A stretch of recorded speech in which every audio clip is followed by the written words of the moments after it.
अस्सलामुअलैकुम वरहमतुल्लाह वबरकातुहू। कैसर अहमद राजा साहब के चैनल के ऊपर आप सबको खुशामदीद कहते हैं। जितने भी नाज़रीन हमारे साथ जुड़ जुड़ चुके हैं, सबके शुक्रगुज़ार हैं। और जैसा कि आप जानते हैं कि ये डिबेट जो चल रही है कैसर अहमद राजा भाई और अवैस इकबाल भाई के दरमियान, ये मुबाहिसा 3 हिस्सों में तक़सीम किया गया था, जिसके 2 हिस्से जो हैं वो कंप्लीट हो चुके हैं। आज इस डिबेट का फाइनल पार्ट्स जो है, पार्ट आपकी खिदमत में हम हाज़िर हैं। कैसर अहमद राजा साहब भी मौजूद हैं और अवैस इकबाल भाई भी मौजूद हैं। तो इंशाअल्लाह ताला कुछ लम्हात के बाद आप इस गुफ्तगू को, इस मुबाहिसे को देख पाएँगे इंशाअल्लाह।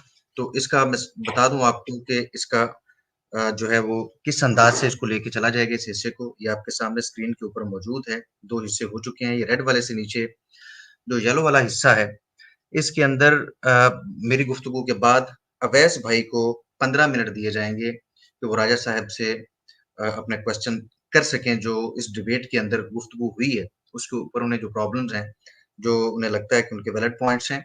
15 मिनट दिए जाएँगे अवैस भाई को और 15 मिनट के अंदर वो राजा साहब के साथ क्वेश्चन कर सकते हैं और राजा साहब उसके जवाबात देंगे। और 15 मिनट के बाद उन उसके बाद कैसर अहमद राजा साहब जो हैं, उनके पास भी 15 मिनट होंगे और उन 15 मिनट्स के अंदर कैसर अहमद राजा साहब अवैस भाई से क्वेश्चन करेंगे। उसके बाद नाज़रीन के लिए भी बड़ी इंटरेस्टिंग बात है और मेरी नाज़रीन से गुज़ारिश भी ये है कि बजाय ये कि आप कमेंट सेक्शन के अंदर आपस में कोई मुबाहिसा शुरू कर लें, ये मुबाहिसा जो होने जा रहा है, इसको गौर से सुनिए और उसके बाद आपके लिए भी चांस है कि आपके कमेंट सेक्शन में से जो आप कमेंट्स करेंगे, तो आपके वो कमेंट्स हाइलाइट करके उनके जवाबात दिए जाएँगे। एक एक कमेंट का जवाब, एक क्वेश्चन का जवाब जो है वो अवैस भाई देंगे और दूसरी टर्न में कैसर अहमद राजा साहब। इसी तरह से एक-एक क्वेश्चन 1 बाय 1 आपका कमेंट सेक्शन से लिया जाएगा और उनके जवाबात हमारे दोनों भाई जो हैं वो देंगे। तो चलते हैं जी आज के इस सेशन की तरफ, फाइनल सेशन की तरफ। तो 15 मिनट जो हैं वो हमारे अवैस भाई के पास मौजूद हैं कि वो कैसर अहमद राजा साहब से जो सवालात करना चाहते हैं, वो कर सकते हैं। जी, अवैस भाई बहुत-बहुत बताइए शुक्रिया। आपका।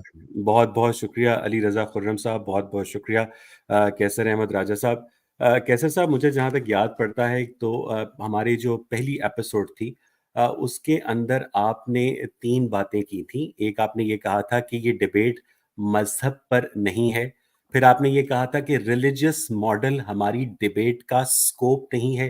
फिर आपने ये भी कहा था कि एक संजीदा बहस में गॉड के तसव्वुर को एंटरटेन नहीं किया जाएगा। ये आपने पहले एपिसोड में कहा था।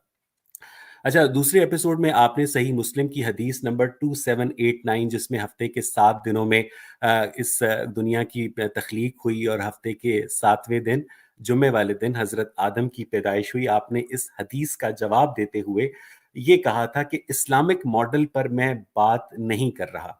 और आखिर में आपने कहा था कि इंसान को अल्लाह ताला ने बनाया है। तो कहीं आप इस्लामिक मॉडल पर बात नहीं कर रहे थे और आखिर में आपने इस्लामिक मॉडल पर जंप किया, राजा साहब, क्यों? बहुत-बहुत शुक्रिया आपका। वेल पहले ही मैं दोबारा से क्लैरिफ़ाई कर दूँ कि लास्ट टाइम भी आपने ये बात कही थी, मैंने उसका जवाब दिया था कि मैंने ये किसी स्टेज पे नहीं कहा कि अल्लाह ताला को आप एक साइंटिफ़िक डिबेट में नहीं लेके आ सकते, सिर्फ़ अल्लाह ताला की अगर बात हो रही है। मैंने आपके सामने एक कॉन्स्ट्रक्ट रखा था कि आप जब किसी चीज़ का की एक्सप्लेनेशन देते हैं या उस पे दावा करते हैं, तो फिर आप उसको इंडिपेंडेंटली साबित करते हैं। उसकी मिसाल में मैंने ये बात कही थी कि इस डिबेट में अगर आप अल्लाह ताला का कहेंगे तो वो तो एक गॉड ऑफ गैप्स हो जाएगा। व्हिच इज़ टू से कि अगर इसमें एलियंस की कहानी को फिट करें या इवोल्यूशन की कहानी को फिट करें तो वो भी एलियंस ऑफ गैप या इवोल्यूशन ऑफ गैप हो जाएगा। So that is not to say कि मैं खुदा पे बात नहीं करना चाहता या किसी रिलिजन। हाँ, ये बात बिल्कुल ठीक है कि हमारी इस डिबेट का scope Islamic model of creation या किसी भी एक पर्टिकुलर रिलीजियस मॉडल वो नहीं है। इसका नाम बड़ा क्लियर है। मैंने और आपने हमारा कोई 20-25 ईमेल्स का एक्सचेंज हुआ कि क्रिएशन वर्सेस इवोल्यूशन है। रही बात आपकी कि जो एंड में मैंने कहा कि हमें खुदा ने बनाया है, हाँ, वो बात आपका गिला बिल्कुल दुरुस्त है। आई सेड दैट और मैं उस पे it's a moment of frustration for me, इसलिए कि मैं मेरी ये राय थी कि और अब भी है कि मैं किसी इंटरनेट के ट्रोल से डिबेट नहीं कर रहा। आप एक पब्लिश्ड ऑथर हैं, तो आपका डिबेट करने का एक मयार होगा। फ्रस्ट्रेशन में जब आप उस मेरी अपनी बात कह दी, आपका टाइम नहीं बनता था, तो आपने जंप करके बोले, किसने बनाया है? तो उसके जवाब में फिर मैंने भी अपने मेयार से नीचे आके आपको डायरेक्ट उसी टॉन्टिंग लहजे में चले जिसमें आपने राजा कहा साहब, कि मुझे खुदा ने मुझे बनाया है। एक दफा बट फिर दैट इज़ इजाजत। नॉट। ठीक है, ठीक है, मैं अपनी अगर ये आप ये सिर्फ़ एक 10 सेकंड में कि ना वो कोई डिबेट का कोई बेहतरीन हिस्सा है, ना मुझे ऐसा करना चाहिए था टू बी फेयर। लेकिन आउट ऑफ फ्रस्ट्रेशन कि मैं आपसे डिबेट से बहुत बेहतर तवक्को कर रहा था, लेकिन आप जिस लेवल पे कर रहे थे, उसमें फ्रस्ट्रेशंस में मेरे मुँह से 1-2 बातें निकली, जो कि नहीं निकलनी चाहिए थी। चले बहुत बहुत शुक्रिया राजा साहब। मुझे फिर बता दें कि एक दफा मुझे फिर अपने मयार से गिरना पड़ेगा कि इंसान को किसने बनाया है? सवाल डिबेट का ये है कि क्या इंसान इवॉल्व हुआ है? नहीं सिर्फ़ नहीं इंसान राजा नहीं, साहब, मुझे मुझे पे हम फ्रेज बात करने करें। देना, इंसान को किसने जी, बनाया है? ज़रूर। मैं वही अर्ज़ कर रहा हूँ कि ये हमारी डिबेट का स्कोप नहीं है। आप मुझसे पूछे किसने बनाया है, तो मैं एक मुसलमान हूँ, मेरा व्यू है कि इंसान को अल्लाह ताला ने बनाया है, जस्ट लाइक बाकी जितनी मखलूक़ात है उसको अल्लाह ताला ने बनाया है। लेकिन डिबेट हमारी ये है कि क्या इंसान अपना जी हाँ, ये तख्लीक शुदा है या ये इर्तिकाई मराहिल से गुज़र के यहाँ तक पहुँचा है। सिर्फ़ बिल्कुल ठीक। इंसान नहीं, जितनी भी मखलूक़ात अच्छा हैं। दैट इज़ राजा साहब, बेसिकली। ठीक है राजा साहब, जी। इंसान को अल्लाह ताला ने बनाया है, आपने ये कहा कि बीइंग अ तो मैं कह रहा मुस्लिम हूँ कि ये मेरा अगर आप व्यू हाँ, पूछते हैं एज़ अ आपका मुसलमान, तो मैं अकीदा है, आपको बिल्कुल बताऊँगा, ठीक है। लेकिन हमारी डिबेट का ये स्कोप नहीं है। अच्छा, तो राजा साहब, अल्लाह ताला ने इंसान को कहाँ बनाया है? Again it has nothing to do, और ना ही देखें, कभी भी आप पढ़े लिखे आदमी हैं, तो मैं आपके इंटेलेक्ट को सामने रखते हुए मैं बात कहना चाहूँगा, होपफुली आपको ये बात समझ आएगी कि ये वो पॉइंट नहीं है जिससे आप तख्लीक वर्सेस इर्तिका की डिबेट को सेटल कर सर सकते हैं। आप छोड़ दें, एंड अब मैं पढ़ा लिखा नहीं हूँ, मुझे आप क्या कहते हैं अपने स्टैंडर्ड से गिरे हुए सवाल करने दें। आप एवोल्यूशन के ऊपर जब क्रिटिसाइज़ करेंगे, मैं आपके सवालों के जी, जवाब दूँगा। आप ये इस बात लेकिन को आप जो आपने आपने लेकिन अब फिर आप ठीक है, आप स्ट्रॉ कह दें मैनिंग कि नहीं कर सकते ना। आप इस सवाल का जवाब नहीं देना चाहते कि आप अल्लाह फिर स्ट्रॉ ताला ने मैनिंग इंसान को कहाँ बनाया है? प्लीज़। देखें ना, मैं आपकी जो सिलेक्टिव हेयरिंग है, मैं उसको सोल्व नहीं कर सकता ना। कि जो मैंने अर्ज़ किया कि हमारी डिबेट का स्कोप हमारी कोई 20-25 ईमेल्स का एक्सचेंज हुआ है, शायद इससे ज़्यादा ठीक हुआ है। हुआ है, कि क्रिएशन वर्सेस इवोल्यूशन। आप मुझसे कह रहे हैं कि नहीं, अल्लाह ताला ने ये मैं कैसे बनाया, क्रिएशन पे जी मुझे बात कर ये रहा हूँ ना बताओ। आपसे। ह्यूमन मेरी अर्ज़ सुन बीइंग्स लीजिए वर ना, क्रिएटेड। मेरी अर्ज़ Human सुन beings were लीजिए। created according to you हाँ जी, and you are not telling created, me कि अल्लाह ताला ने क्रिएटेड। इंसान को कहाँ बनाया है? ये डिबेट है ना कि क्रिएटेड। अब आप उसकी टेक्निकल डिटेल में अगर जाना चाहें, कहाँ बनाया, कैसे हुँ। बनाया, पहले क्या बनाया, बाद में क्या बनाया, that is nothing to do with our debate. वो चीज़ें सारी बाद में आने वाली हैं। तो पहला सवाल आपको ये आपको है पता नहीं है या आप कि बताना नहीं चाह रहे? बेस्ड नहीं, मैं एक संजीदा डिबेटर हूँ ना, मैं इसलिए मैं आपसे कह ये रहा हूँ गैर संजीदा कि सवाल है कि इंसान को अल्लाह ताला ने कैसे बनाया? ये भी गैर इन संजीदा सवाल है कि इंसान को अल्लाह ताला ने कहाँ बनाया? जी, जी। और ये भी गैर इ संजीदा सवाल है कि इंसान को अल्लाह ताला ने कैसे बनाया? किस इस डिबेट के कॉन्टेक्स्ट में इंतहाई गैर संजीदा है, और मुझे बताने हुँ, दीजिए क्यों? अगर जो मैंने आगे अर्ज़ किया ना कि ये वो पॉइंट नहीं है जिससे आप इर्तिका और तख्लीक की बहस को सेटल डाउन कर सकते हैं, क्योंकि अगर आप इस लाइन पे आएँगे, तो यूँ ही मैं आपसे पूछूँगा कि आप मुझे बताइए कि होमो अपना ऑस्ट्रेलोपिथेकस में पहली आप अपनी म्यूटेशन दफ़ा कौन-सी हुई पूछिएगा ना थी? राजा साहब, आप अपनी दफ़ा लेकिन पूछिएगा। ये तरीका ठीक नहीं है ना, मुझे आप पढ़े-लिखे आदमी मुझे हैं। मेरे 15 मिनट यूज़ कर लेने दें। ज़रूर, आप अपने एक आप सवाल मुझसे का इर्तिका और तख्लीक के बारे में सवाल पूछें, मैं आपसे ज़रूर कहूँगा, ठीक है, लेकिन मुझे बताएँ कि जब इंसान की तख्लीक कैसे हुई राजा साहब? इंसान की तख्लीक कैसे हुई, अम जब आप तख्लीक की बात करते हैं, तो अगेन मैं आखिरी दफ़ा कोशिश करूँगा, उसके बाद फिर आई आई डोंट नो कि आप डिबेट को किस तरफ लेके जाना चाहेंगे, क्योंकि because there is only a limit कि आप किसी को कोई चीज़ समझा सकते हैं। इंसान की तख्लीक हुई कि नहीं हुई, दैट इज़ द क्वेश्चन। उसका तरीक़ाकार ये है कि हम जितना भी फिनोमेना है, जितनी भी क्रिएशंस हैं, उनको सामने रख के, जितनी भी चलिए क्रिएशन तो मैं कहता हूँ, आप तो उसको कहेंगे कि जितनी जितनी भी स्पीशीज़ हैं, उनको सामने रख के हम एनालाइज़ करें कि क्या ये क्रिएटेड लग रही हैं या हुँ। ये इवॉल्व्ड लग रही हैं। That is the debate. आप उस सबसे पहलू तही करके आप डायरेक्ट आना चाहते हैं चीप पॉइंट स्कोरिंग पे कि नहीं, मुझे वो पिन पॉइंट करके बताओ ना कि अल्लाह ताला ने पहले क्या बनाया था, बाद में क्या बनाया था। नहीं, यानी आपके आप ये इंटरनेट में कह रहे हैं ट्रोल चलें नहीं है ठीक ना। है, मैं चीप जी। पॉइंट स्कोरिंग कर रहा हूँ, मुझे सिर्फ़ ये बता दें राजा साहब हुँ। कि इंसान को अल्लाह ताला ने जुम्मे वाले दिन असर से लेकर इशा तक सही मुस्लिम की हदीस नंबर 2789 के मुताबिक एक साथ बनाया था? या इस हदीस में आहिस्ता मैंने आपको बताया था कि ये हदीस जनाब रसूलुल्लाह आप सल्लल्लाहु अलैहि वसल्लम के अल्फाज नहीं है। आपको क्यों लगता है कि उनके अल्फाज हैं ये? अच्छा, ठीक है। मैं इस पे अपना टाइम आपने इस पे कोई मुझे तहकीक मुझे की है इस उम्मीद है पे? राजा साहब कि ये आपको एक स्केलेटन नज़र आ रहा होगा।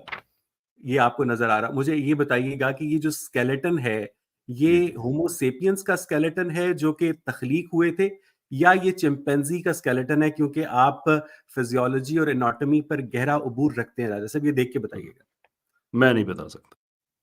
अच्छा, मैं चले नए व्यूअर्स को बता देता हूँ कि ये जो है, हुँ, ये एक चिंपैंजी का स्केलेटन है और इसके अंदर, और ये मिलियंस ऑफ इयर्स में इवॉल्व हुआ है, इसके अंदर जो रिजेम्बलेंस है, जो एनाटॉमिकल सिमिलैरिटी है और जेनेटिक रिजेम्बलेंस है, इसके अंदर 48 क्रोमोसोम्स होते हैं, होमो सेपियंस में 46 क्रोमोसोम्स होते हैं। ये आपके नज़दीक एक इर्तिका का काबिले अमल जो का मंतकी जो है, उसका एविडेंस नहीं है राजा साहब। जी नहीं, बिल्कुल भी नहीं है। हुँ, क्योंकि मैंने आपसे यही अर्ज़ किया था कि यही तस्वीर मैं आपको दिखा के कह सकता हूँ ये खुदा ने बनाया है, गलत साबित करें। जिसके हुँ। जवाब में आप कहेंगे कि नहीं खुदा को इंडिपेंडेंटली साबित करें, तो मेरा जवाब होगा कि इस पे आपने इवोल्यूशन अप्लाई की हुई है, ये तो ठीक एक ठीक है, ठीक है। सर्कुलर रीज़निंग है। राजा साहब, आई हैव टू अगर जंप, मेरे अगर को ये टाइम स बहुत कम अगर है। ये स्केलेटन आपकी इवोल्यूशन का सबूत है, तो हुँ, फिर इवोल्यूशन के सबूत ये जैसे बन जाएगा, ये तो फैलेसी है, सर्कुलर ठीक रीज़निंग ठीक है है, ये। ठीक है। आप बताने को तैयार नहीं हैं कि इंसान को अल्लाह ताला ने कैसे बनाया है, कहाँ बनाया है, आप मुझसे और तख्लीक उसमें पे बहस करें कि ठीक इंसान है। तख्लीक क्यों नहीं हो सकता? एक साइ नहीं, आपकी पोज़ीशन मैं उसके ऊपर, साइंटिफिक है। अच्छा राजा साहब, आपके ख़्याल में ये जो पाकिस्तान के स्कूल्स, कॉलेजेस, यूनिवर्सिटीज़ में बायोलॉजी में थ्योरी ऑफ एवोल्यूशन पढ़ाई जाती है, उसको निकाल देना चाहिए? अगेन आई डोंट नो कि इसका हमारी डिबेट से क्या ताल्लुक है। आप नहीं, तख्लीक मैं वर्सेस आप इर्तिका क्वेश्चन पे को क्यों नहीं आंसर कर बात देना, करना आप चाहते क्वेश्चन को मुझसे? आंसर निकाल देना चाहिए। कि इसका इस डिबेट से कोई ताल्लुक ही नहीं सर, है, आप क्यों ऐसी बातें लेके आ ताल्लुक जाते हैं? ताल्लुक लोग उसको फैसला कर लेंगे, ताल्लुक है या नहीं। राजा साहब की राय में पाकिस्तान की बायोलॉजी की नहीं, मैं टेक्स्ट इस चीज़ बुक्स पे में थ्योरी ऑफ मैं इस एवोल्यूशन को रखना चाहिए या इस झूठ को निकाल देना चाहिए? मैं इस it's an irrelevant thing so far as this debate is अच्छा, कंसर्न्ड। ठीक है, आप मुझसे ठीक है। अलहदा से डिस्कशन रखें, मैं उन राजा चीज़ों पे साहब, ज़रूर हार्वर्ड करूँगा। यूनिवर्सिटी, देखें, बॉस्टन आप यूनिवर्सिटी, दुनिया भर की जो यूनिवर्सिटीज़ हैं, जहाँ पर ह्यूमन एवोल्यूशन के ऊपर किताबें पढ़ाई जाती हैं, रिसर्च आर्टिकल्स लिखे जाते हैं, और ये बकौल आपके मटीरियलिस्ट ने एक बिल्कुल क्या कहते हैं, खुदा के तसव्वुर को झुठलाने के लिए इन सारी किताबों का सहारा लिया है। तो इन सारी किताबों को हम दरिया में डालकर सिर्फ़ ये लिख दें कि इंसान जो है अम्र रब्बी है, राइट? मैं न्यूलियस इन वर्बा का कायल हूँ, साइंस हुँ, डेमोक्रेसीज़ पे नहीं चलती है। हुँ, आप मुझे कहें कि सारी दुनिया के साइंटिस्ट ने ये किया, मैं आपको पीसीओ मिसालें दे सकता हूँ कि सारी दुनिया के साइंटिस्ट किसी एक चीज़ पे मुत्तफ़िक थे और बाद में उनका व्यू चेंज हो गया। हुँ। खुद जो रॉयल सोसाइटी है, उनका मोटो है न्यूलियस इन वर्बा कि you take no one on authority, I don't ठीक टेक एनीवन ठीक ऑन ठीक अथॉरिटी। ठीक है राजा साहब। मैंने जो सवाल आपसे किए हैं, मैं मेरे वही अब सवाल मैं सारे साइंसदानों से आई किए विल हैं। Answer you sir. मुझे जिस दिन उनका जवाब मिल गया, मैं इवोल्यूशनिस्ट हो जाऊँगा। इट्स दैट ठीक है। सिंपल। अच्छा, आपने अपनी पहली गुफ्तगू में स्टीफन जे गाउल्ड का हवाला दिया, जो कि एक एवोल्यूशनरी बायोलॉजिस्ट हैं। आपने रिचर्ड सी लेवेंटन का हवाला दिया, जो कि एक एवोल्यूशनरी बायोलॉजिस्ट हैं, और उन्होंने तस्लीम किया कि उनके पास वो फॉसिल रिकॉर्ड नहीं है। तो राजा साहब, आपने माशाल्लाह से इतना मुताला किया है, तो आपकी अंडरस्टैंडिंग के मुताबिक स्टीफन जे गाउल्ड और रिचर्ड सी लेवेंटन के नज़दीक इंसान कैसे बना? इवॉल्व हुआ या क्रिएट हुआ? इन दोनों के नज़दीक इवॉल्व हुआ। और जिनके नज़दीक इंसान इवॉल्व हुआ, उनके कोट को आप रद्द इर्तिका की दलील के तौर पे पेश कर रहे थे। That is how the debates go कि जो आपके ओके। मुसलमात होते हैं, आप उनको पेश करते हैं। अब सवाल ये बनता है आपसे कि आप इन लोगों से सर, पूछें मेरी कि जिस मैं बेस पे आप आई इवोल्यूशन विल को बी ठीक फेसिंग योर समझते क्वेश्चंस हैं। इन 15 मैं मिनट्स। मैं मैं करता हूँ ना, मैं आपको अगर आप मुझसे सवाल पूछा है, तो फिर आप मुझे स्क्रिप्ट लिख के नहीं दे सकते ना कि मैंने क्या हुँ। कहना है, मैंने जवाब देना है। आपका ये काम बनता है कि जो एतराज़ात मैंने उठाए हैं, आप इन लोगों से पूछें कि इन एतराज़ात की मौजूदगी में वो इवोल्यूशन को क्यों ठीक समझते हैं। सर, दैट इज़ पागल योर होंगे ना, जॉब। उनका उनका दिमाग खराब होगा, आई ऐसे डोंट ही सारी नहीं, ज़िंदगी हमने। मैं अच्छा, इंसल्ट नहीं राज करता, साहब, मैं चूँकि मेरे लेकिन पास दीज़ वक़्त आर कम है, जेन्युइन क्वेश्चन। सीरत इब्ने हशाम और तारीख़ तबरी के मुताबिक आदम के 3 बेटे थे, हाबील, काबील और शीस। हज़रत शीस का बेटा था अनूश, अनूश का बेटा था कीनान, कीनान का बेटा था महलाइल, फिर यारद, फिर हज़रत इदरीस, फिर मुतशालिक, फिर लामिक, फिर हज़रत नूह, फिर साम, फिर अरफक्षार, फिर आयर, फिर फालिक, फिर अरगबा, फिर सारूक, फिर नाहूर, फिर आज़र, फिर हज़रत इब्राहीम, हज़रत इस्माइल, होते-होते 80 जनरेशंस के बाद हज़ूर सल्लल्लाहु अलैहि वसल्लम अप्रैल 571 ईस्वी में पैदा हुए। अगर हुँ, इनमें से हर एक की उम्र भी 100 साल लगाई जाए और हज़रत नूह की 900 लगाई जाए, तो ये 8800 साल बनते हैं। तो क्या ये सीरत इब्ने हिशाम और तारीख़ तबरी झूठ बोल रहे हैं राजा साहब? क्योंकि एनाटॉमिकली मॉडर्न ह्यूमन के जो फॉसिल्स हैं, वो तो 2.5 लाख साल पुराने हैं ना? नहीं, किसने कहा है कि झूठ बोल रहे हैं वो? अच्छा, नहीं, झूठ नहीं बोल रहे हैं। किसने उन्होंने कहा नाम है? I mean, at 80 the end of the day, generations गिनवाई हैं, हजरत आदम से true. लेकर हजूर तक उन्होंने 80 जनरेशंस गिनवाई हैं। देयर हैज़ लुक, अगर आपका पॉइंट ये है ना कि ये फिर यहाँ तक ही इतने हज़ार तक ये जाता है, there is other science available. उसको there is a thing called genetic entropy. Even population genetic models में हमें साइंस ये बताती है कि हमारे जितनी भी जो म्यूटेशंस हो सकती हैं, उनकी एक सर्टेन लिमिट है और वो इतने हज़ार साल तक जा सकती है। उससे पहले हम जैसे कोई मखलूक़ात रही हो सकती है, मे बी रही हो सकती है, आई डोंट नो। मैं समझता हूँ कि ज़मीन जो है वो वाक़ई ही 4 अरब साल पुरानी है, हमसे मिलती-जुलती मखलूक़ात रह सकती हैं, हमसे मिलती-जुलती मखलूक़ात आज भी हैं, तो जैसे ये तारीख़ चिंप्स हैं, तबरी और गोरिल्लाज़ हैं एंड सो तारीख़ फॉर्थ। हशाम में हज़रत आदम से लेकर हुज़ूर हुँ। तक जो 80 जनरेशंस हैं, आप इनकी हिमायत करते हैं? मेरा उस पे कोई व्यू नहीं है। देखें, इसका आप ताल्लुक ना शरीयत से है, ना इसका ताल्लुक कोई हमारे ईमान से है। ये एक तारीख़ ठीक है। की बात है, अच्छा इसमें मिसकैलकुलेशन ठीक हो है, ठीक सकती है, है, नहीं ठीक भी है। हो सकती है, अच्छा, बट दैट इज़ बिल्कुल अगेन इट्स ठीक है। Nothing to do.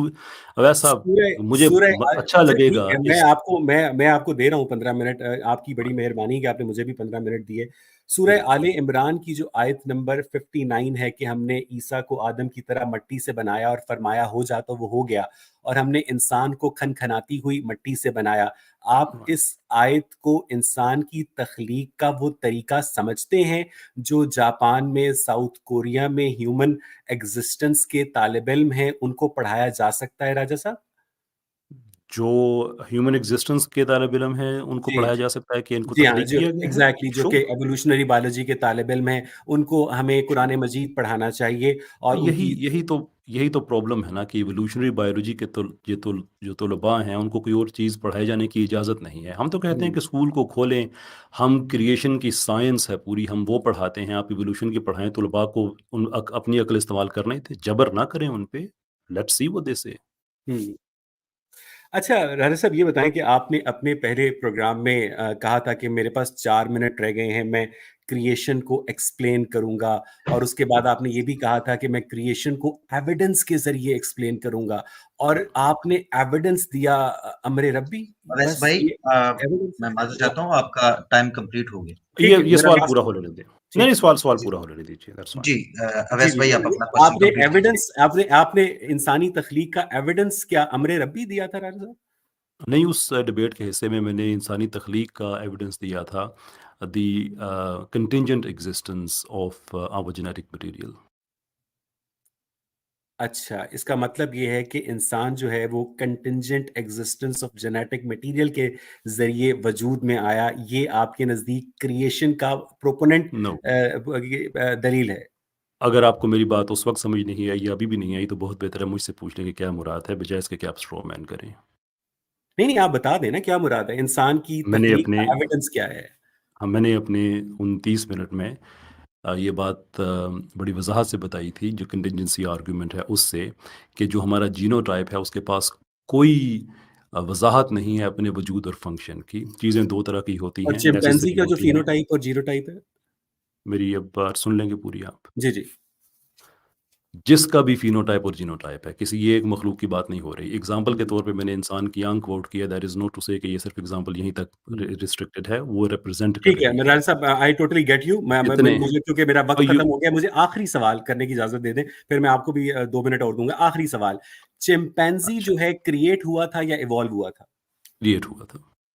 चिंपैंज़ी भी क्रिएट हुआ था, जी, क्रिएट हुआ था। मट्टी से, और वो जिस तरह अम्र रब्बी की आई तरह। डोंट नो, तमाम आई डोंट मखलूक़ात नो। जो हैं वो क्रिएट हुई हैं, इवॉल्व नहीं हुई हैं। सारी की सारी क्रिएट हुई हैं, येस। और वो जो आप कह रहे थे कि आप माइक्रो एवोल्यूशन को बिलीव करते हैं, वो गलत कह रहे थे आप।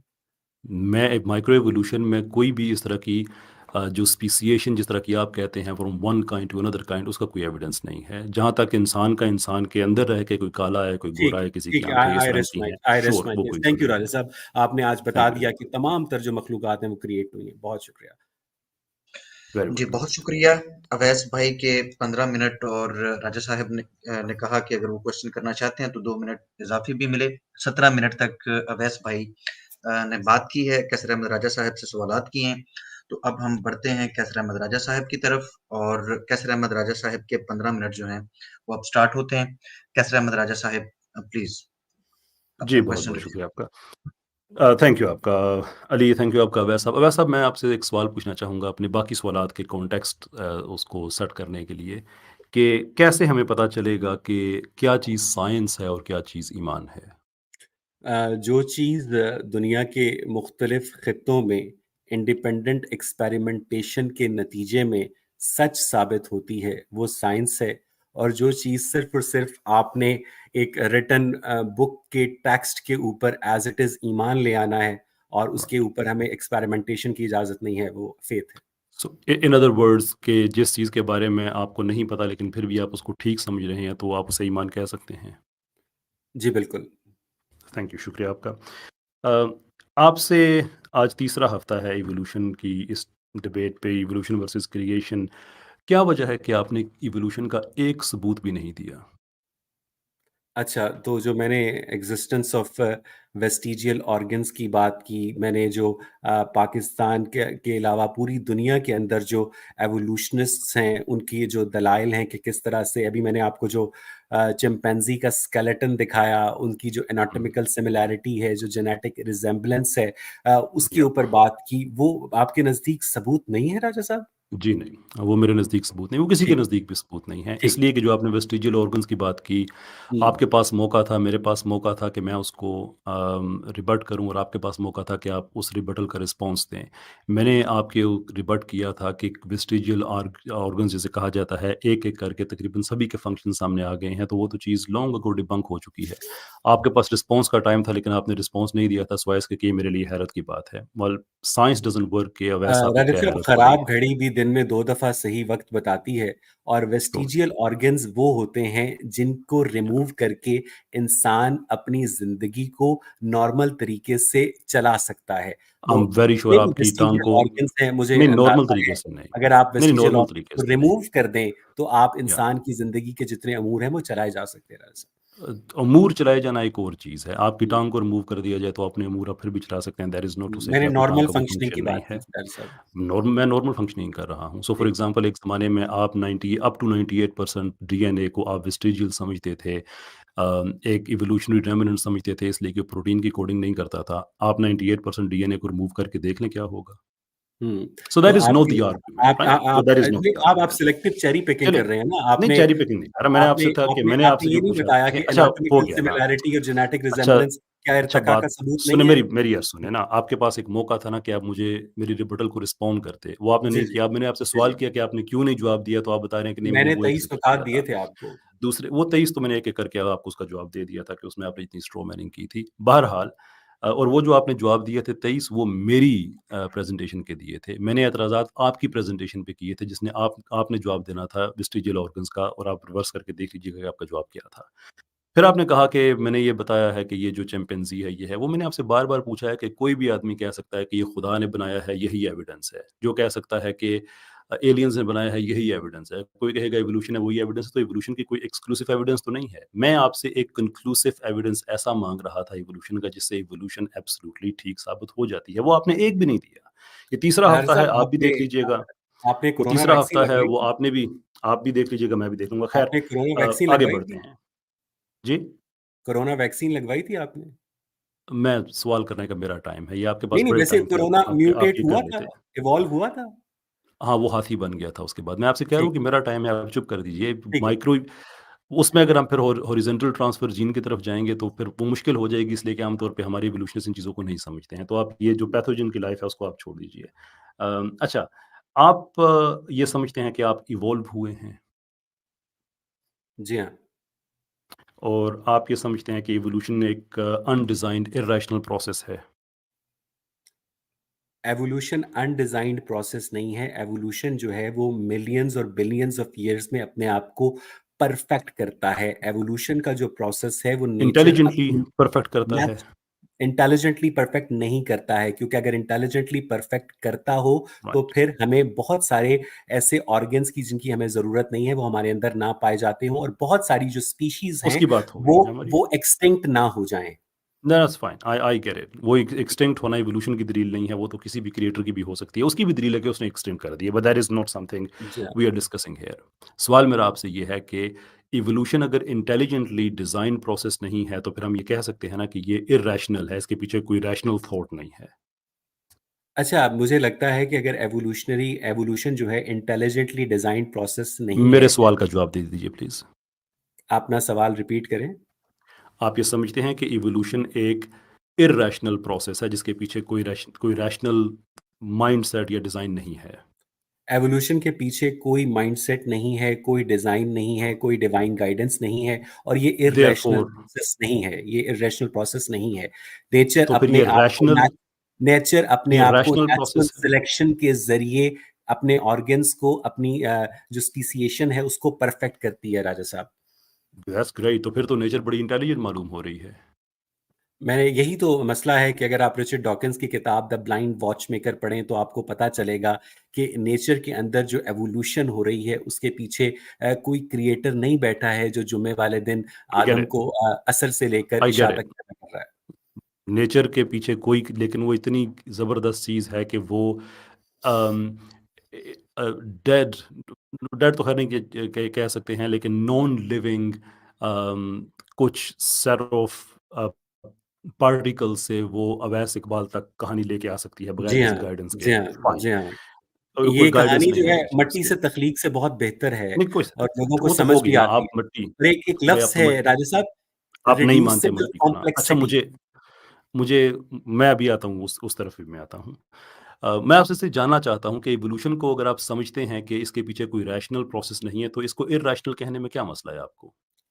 एवोल्यूशन के पीछे एक रैशनल प्रोसेस है, और इसका ये जो रैशनल और प्रोसेस है रैशनैलिटी ये कहाँ से आती है उसकी? आई गेट इट, वो आई गेट इट। नेचुरल उसकी सिलेक्शन रैशनैलिटी के कहाँ से ज़रिए आती है? आती है, वो एक्सपेरिमेंटेशन के डिफाइन ज़रिए करें, आती है। श्योर, डिफाइन करें नेचुरल सिलेक्शन क्या होती है? नेचुरल सिलेक्शन आपने वो पढ़ी होगी जो लमार्क की एग्जाम्पल है कि किस तरह से जो लंबी गर्दन वाले ज़राफ़े थे, उनका उनका जो मुँह था वो पत्तों तक पहुँचता था, और जो वो तो नहीं होती ना, छोटी गर्दन वाले, वो तो नहीं होती। जो मुझे होती है जवाब दे मुझे वो लेने दें ना, बताएँ। मुझे जवाब दे लेने दें। टाइम ज़ाया जो कर रहे हैं ना, वो छोटी तो नहीं गर्दन वाले होती। जो होती ज़राफ़े है थे, मुझे वो बताएँ। उनका उनका मुँह पहुँचता नहीं था, और वो छोटी गर्दन वाले ज़राफ़े जो थे वो एक्सटिंक्ट हो गए, और लंबी गर्दन वाले जो ज़राफ़े थे वो चलते रहे। ये होती है नेचुरल सिलेक्शन राजा साहब। तो ये तो 12वीं लमार्कियन, के तालिब इल्म को भी पढ़ा है, ठीक सही, ठीक हो गया। पता है। यानी कि लमार्कियन इवोल्यूशन जो है वो ठीक है, so far as his idea of natural Lamarckian selection. Evolution जो है एवोल्यूशनरी अंडरस्टैंडिंग की जानिब एक स्टेप था राजा साहब। ओके, ठीक हो गया।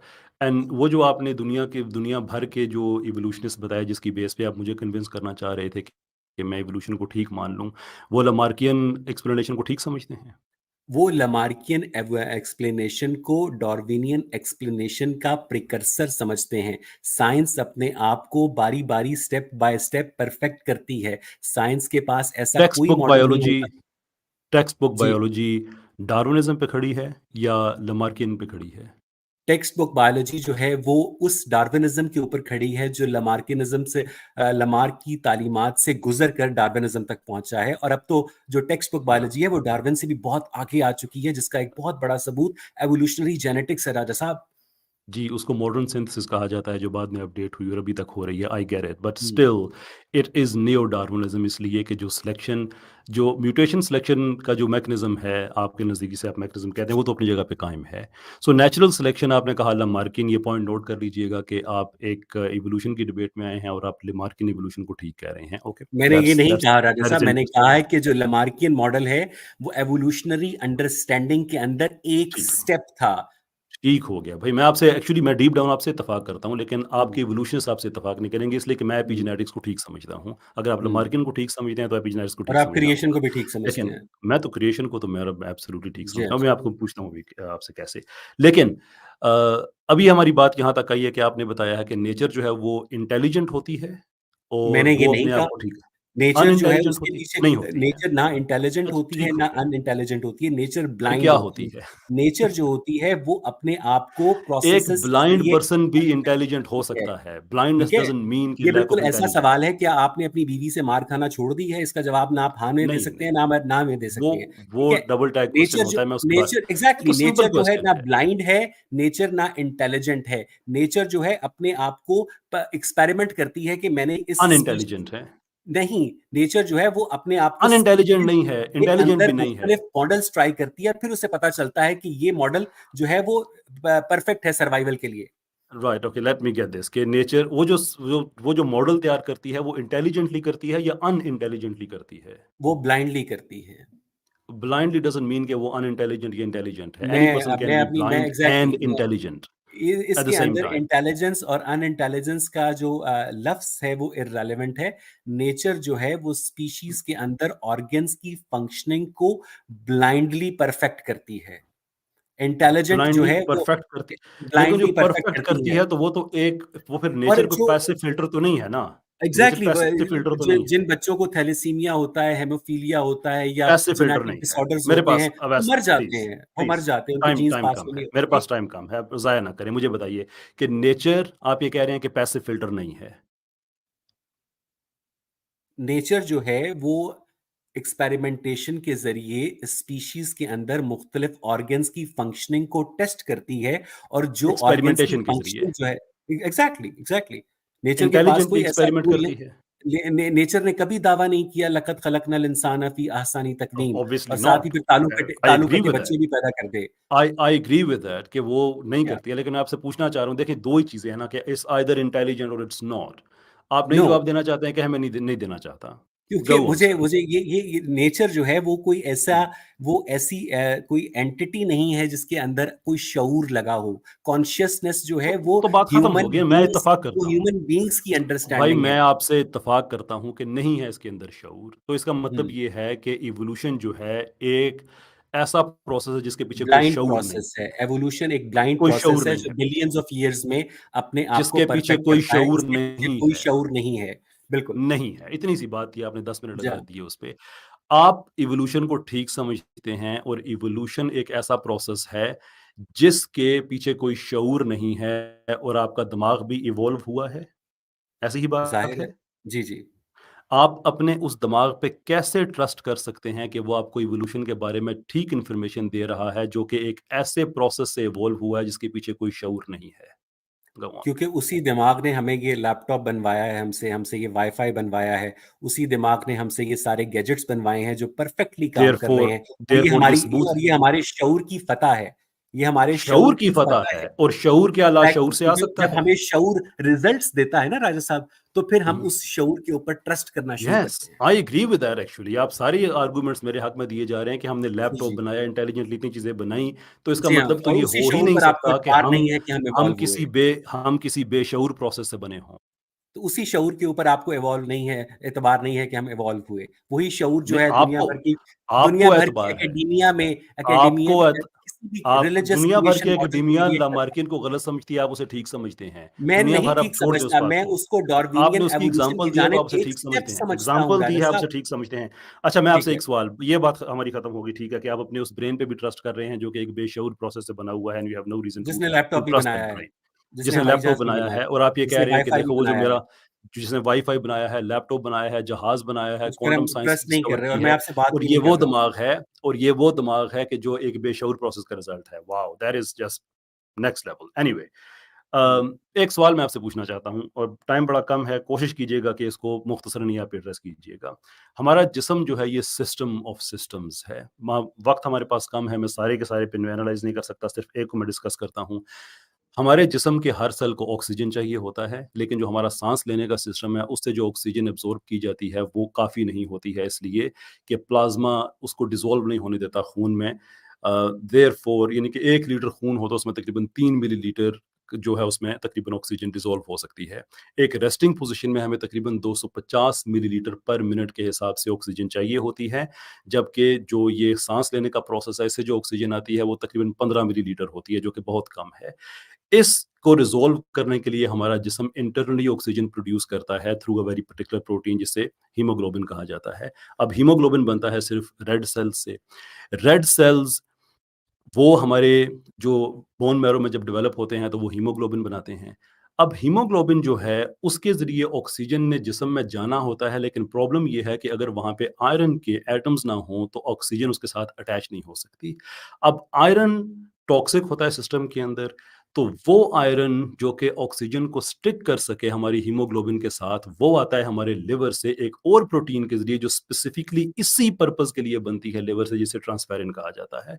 और ट्रांसफेरिन जो है वो फिर जो हमारे स्टेम सेल्स हैं जो कि रेड सेल्स बनते हैं बाद में, उनके जो मेम्ब्रेन है, आउटर सरफेस है, वहाँ पे लॉक होते हैं और आयरन को डिलीवर करते हैं। वो आयरन लगती है फिर हमारे हीमोग्लोबिन पे, और फिर ऑक्सीजन लगती है हमारे उस आयरन के साथ, और ये पूरे जिस्म में जाती है। ये इतना कॉम्प्लेक्स सिस्टम है और इतना ज़बरदस्त सिस्टम है। As an honest person, would you believe for a second कि ये डिज़ाइन्ड नहीं है बल्कि सेट ऑफ रैंडम एक्सीडेंट्स का प्रोडक्ट है? बहुत ही खूबसूरत सवाल किया राजा साहब, और मैं एक्सपेक्ट कर रहा था कि आप ये क्वेश्चन जो है ज़रूर करेंगे।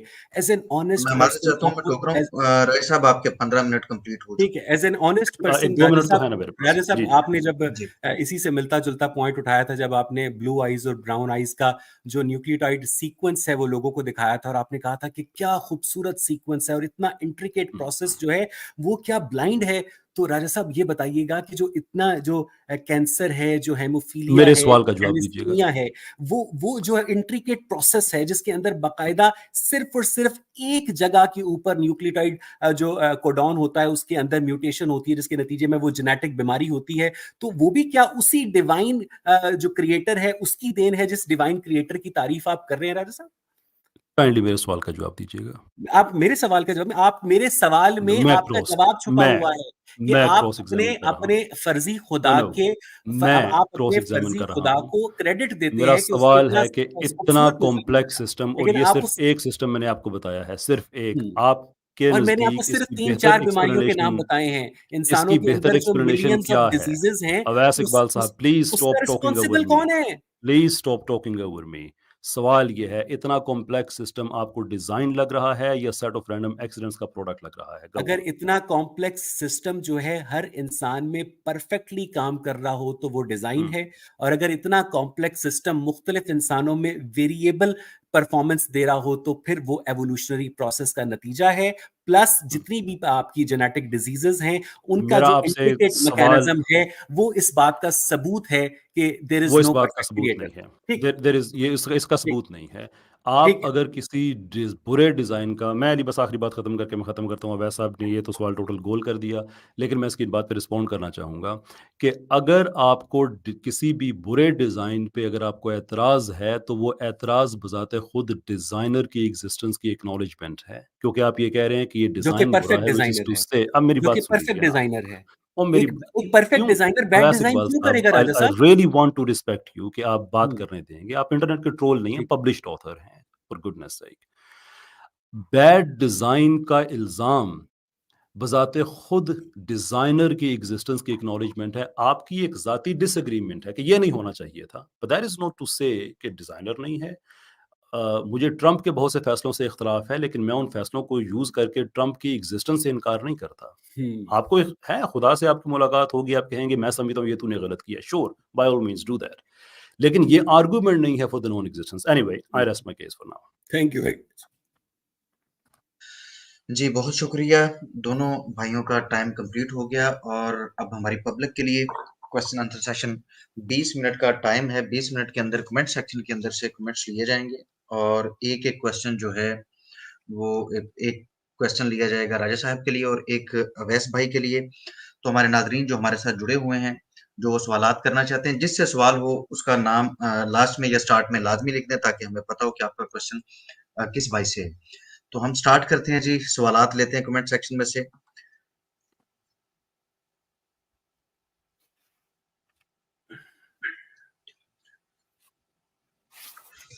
जी।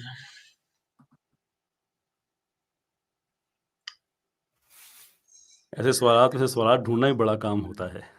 जी, मैं वही देख रहा हूँ और कमेंट्स काफ़ी तेज़ चल रहे हैं। वैस इकबाल एक्सप्लेन एबायोजेनेसिस। ये बसालत एडम भाई का क्वेश्चन है कि एबायोजेनेसिस को एक्सप्लेन करें। मैं ढूंढता हूँ उनको जी, कहाँ पे हैं। बसालत एडम साहब, abiogenesis, let me quickly scroll. असल में क्वेश्चंस इतनी तेज़ी के साथ गिर रहे हैं कि स्क्रॉलिंग में थोड़ा सा वैसे पास अब सवाल तो आपको समझ लग गया। अगर आप शुरू करें जवाब, तो मैं इन द जी मीन जी, टाइम मैं ढूंढ इसका रहा हूँ। जवाब सिंपली ये है कि आज से तकरीबन 60-70 साल पहले अमेरिका के अंदर कुछ साइंटिस्ट ने लेबोरेटरी के अंदर एक एक्सपेरिमेंट किया था जिसमें उन्होंने मुख्तलिफ जो इनऑर्गेनिक मटेरियल्स हैं उनको मिक्स किया था आपकी गैसेस के साथ, इनर्ट गैसेस के साथ, और उसके अंदर वो इन्वायरमेंट क्रिएट किया था जो कि बायोलॉजिस्ट्स के ख्याल में 3 अरब 80 करोड़ साल से लेकर 3 अरब 50 करोड़ साल पहले जो प्लैनेट अर्थ के ऊपर कंडीशंस थी उनको रेप्लिकेट करने की कोशिश की गई थी। और उसके नतीजे के अंदर हमारे पास बहुत सारे ऐसे माइक्रो ऑर्गेनिजम्स जो हैं साइंटिस्ट ने देखे थे कि जो कि पहली दफा उन्हीं लेबोरेटरी कंडीशंस के अंदर बने। और ये जो बात है कि जो ए बायोजाइडिसिस है उसमें किसी भी लाइफ फॉर्म का एक ऐसी हालत से नमूदार होना जो कि एक्सप्लेनेबल नहीं है, साइंटिस्ट इसके ऊपर काम कर चुके हैं। राजा साहब, ये सवाल आपसे था अवैध साहब, लेकिन आप इजाज़त दें तो मैं रिस्पॉन्ड कर सकता हूँ मैं भी। मेरा ख्याल है कि अब मैं अगला क्वेश्चन लेना चाहिए क्योंकि ये क्वेश्चंस के ऊपर रिस्पॉन्स आएगा तो फिर हम क्वेश्चंस को एड्रेस नहीं कर सकेंगे। नहीं, मैं इसी इसी सवाल का मैं जवाब देना चाहता हूँ, क्योंकि आपने एक्चुअली पूरे तरीके से मिसलीड किया है, गलत बयानी किया आपने। आई थिंक एक ठीक। साइंटिफिक डिबेट में इस तरह की बात का जवाब देना बहुत ज़रूरी है। आप फिर भी आपका राइट है, अगर आप मुझे इजाज़त नहीं देते तो हम अगले सवाल की नहीं, तरफ मैं बढ़ जाते हैं। नो आप प्रॉब्लम। दी, मैं आपको किसी ऐसी बात से नहीं, मैं किसी श्योर। एकेडमिक वो रूल्स में पढ़कर मैं आपको रिस्पॉन्स नहीं, करने श्योर, से नहीं थैंक रोकूंगा। यू। प्लीज दें, शुक्रिया। मेरे इल्म में भी शुक्रिया इजाफा आपका। होगा। जी। अवैस इकबाल साहब ने हवाला दिया है मिलर एंड यूरी एक्सपेरिमेंट का, और सरीहन गलत बयानी की है कि उसमें कुछ माइक्रो ऑर्गेनिजम्स नज़र आए थे। एक भी माइक्रो ऑर्गेनिज्म नज़र नहीं आया था। इनफैक्ट जो गैसेस उन्होंने यूज़ की थी वो भी उस माहौल को इमुलेट नहीं कर रही थी, एमुलेट नहीं कर रही थी, विच इज़ द रीज़न कि 1970s में जब उनको पता चला कि जो गैसेस का कॉम्बिनेशन उन्होंने यूज़ किया था, अर्ली प्राइमोर्डियल माहौल जो था उसमें तो वो गैसेस का कॉम्बिनेशन पाया ही नहीं जाता था, विच इज़ रीज़न कि 1983 में उन्होंने दोबारा से वो एक्सपेरिमेंट किया था। और जो उनको कुछ बहुत थोड़े उनको जो ऑर्गेनिक कंपाउंड्स मिले थे, वो जितने लेफ्ट हैंडेड और राइट हैंडेड होने चाहिए थे उस परसेंटेज से वे बिलो थे। और वो एट बेस्ट कुछ कंपाउंड्स मिले थे, उसमें लाइफ नहीं मिली थी, यानी कि एट लाइफ का तो मैंने, बेस्ट मुझे अगर मुझे ये कहें। बताइएगा कि आपने माइक्रो ऑर्गेनिज्म इन कहा है। ऑर्गेनिक कंपाउंड से ऑर्गेनिक कंपाउंड्स के अंदर जो कन्वर्जन है या रैंडमली पॉसिबल है, राइट? नहीं, अभी आपने नो, खुद कहा मिले थे। मैंने मैंने ये कहा है कि कुछ ऑर्गेनिक ओके, कंपाउंड्स ओके, ठीक। कुछ मिल गए थे, लेकिन ठीक है। आपने कहा कि माइक्रो ऑर्गेनिजम्स मिले थे, एक भी ठीक। नहीं मिला था। सो दिस ठीक। इज इनफैक्ट जेफरी बाडा ने उसके बाद रिसेंटली तजर्बा किया है, तो खैर वो बात लंबी चली जाएगी, छोड़ें। कैसन भाई, आपके तो लिए एक ये गलत क्वेश्चन बात है। बार-बार एक भाई की तरफ से है, वो पूछ रहे हैं कि जी सर। इंसान कैसे क्रिएट हुआ है? कहाँ पे है ये सवाल जी, मैं उसको दिखा भी दूं। काफ़ी तेज़ कमेंट्स चल रहे हैं, चले चले मैं अगर मुझे मिल जाता है तो ठीक है, इफ़ नॉट पीछे देन नज़रिए। चले, इंसान कैसे क्रिएट हुआ है। देखिए, मैं बार-बार इस चीज़ का मैं हवाला दे रहा हूँ कि क्या इंसान तख्लीक हुआ है या क्या इंसान की इवोल्यूशन हुई है। डिबेट का टॉपिक ये है।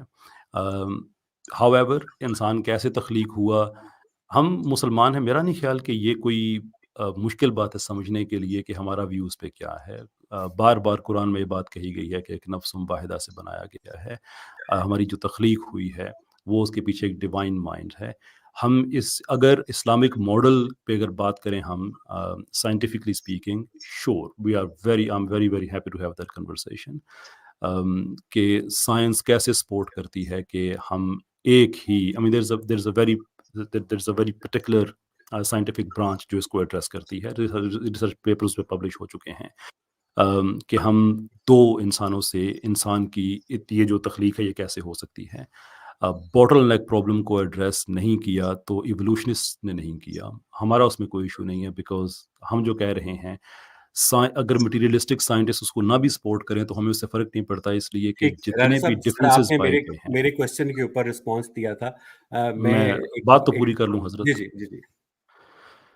कि जितनी जगहों पे भी साइंस का हिस्टोरिकली हमारे रिलीजन से इख्तलाफ रहा है, कोई एक पॉइंट भी ऐसा नहीं है जहाँ पे हमारे रिलीजन ने अपना व्यू पॉइंट चेंज किया हो। लेकिन जो साइंटिफिक अंडरस्टैंडिंग्स हैं, वो मैं आपको उसकी दर्जनों मिसालें दे सकता हूँ कि जिन्होंने खुद को चेंज करके अलाइन किया हमारे रिलीजन के साथ।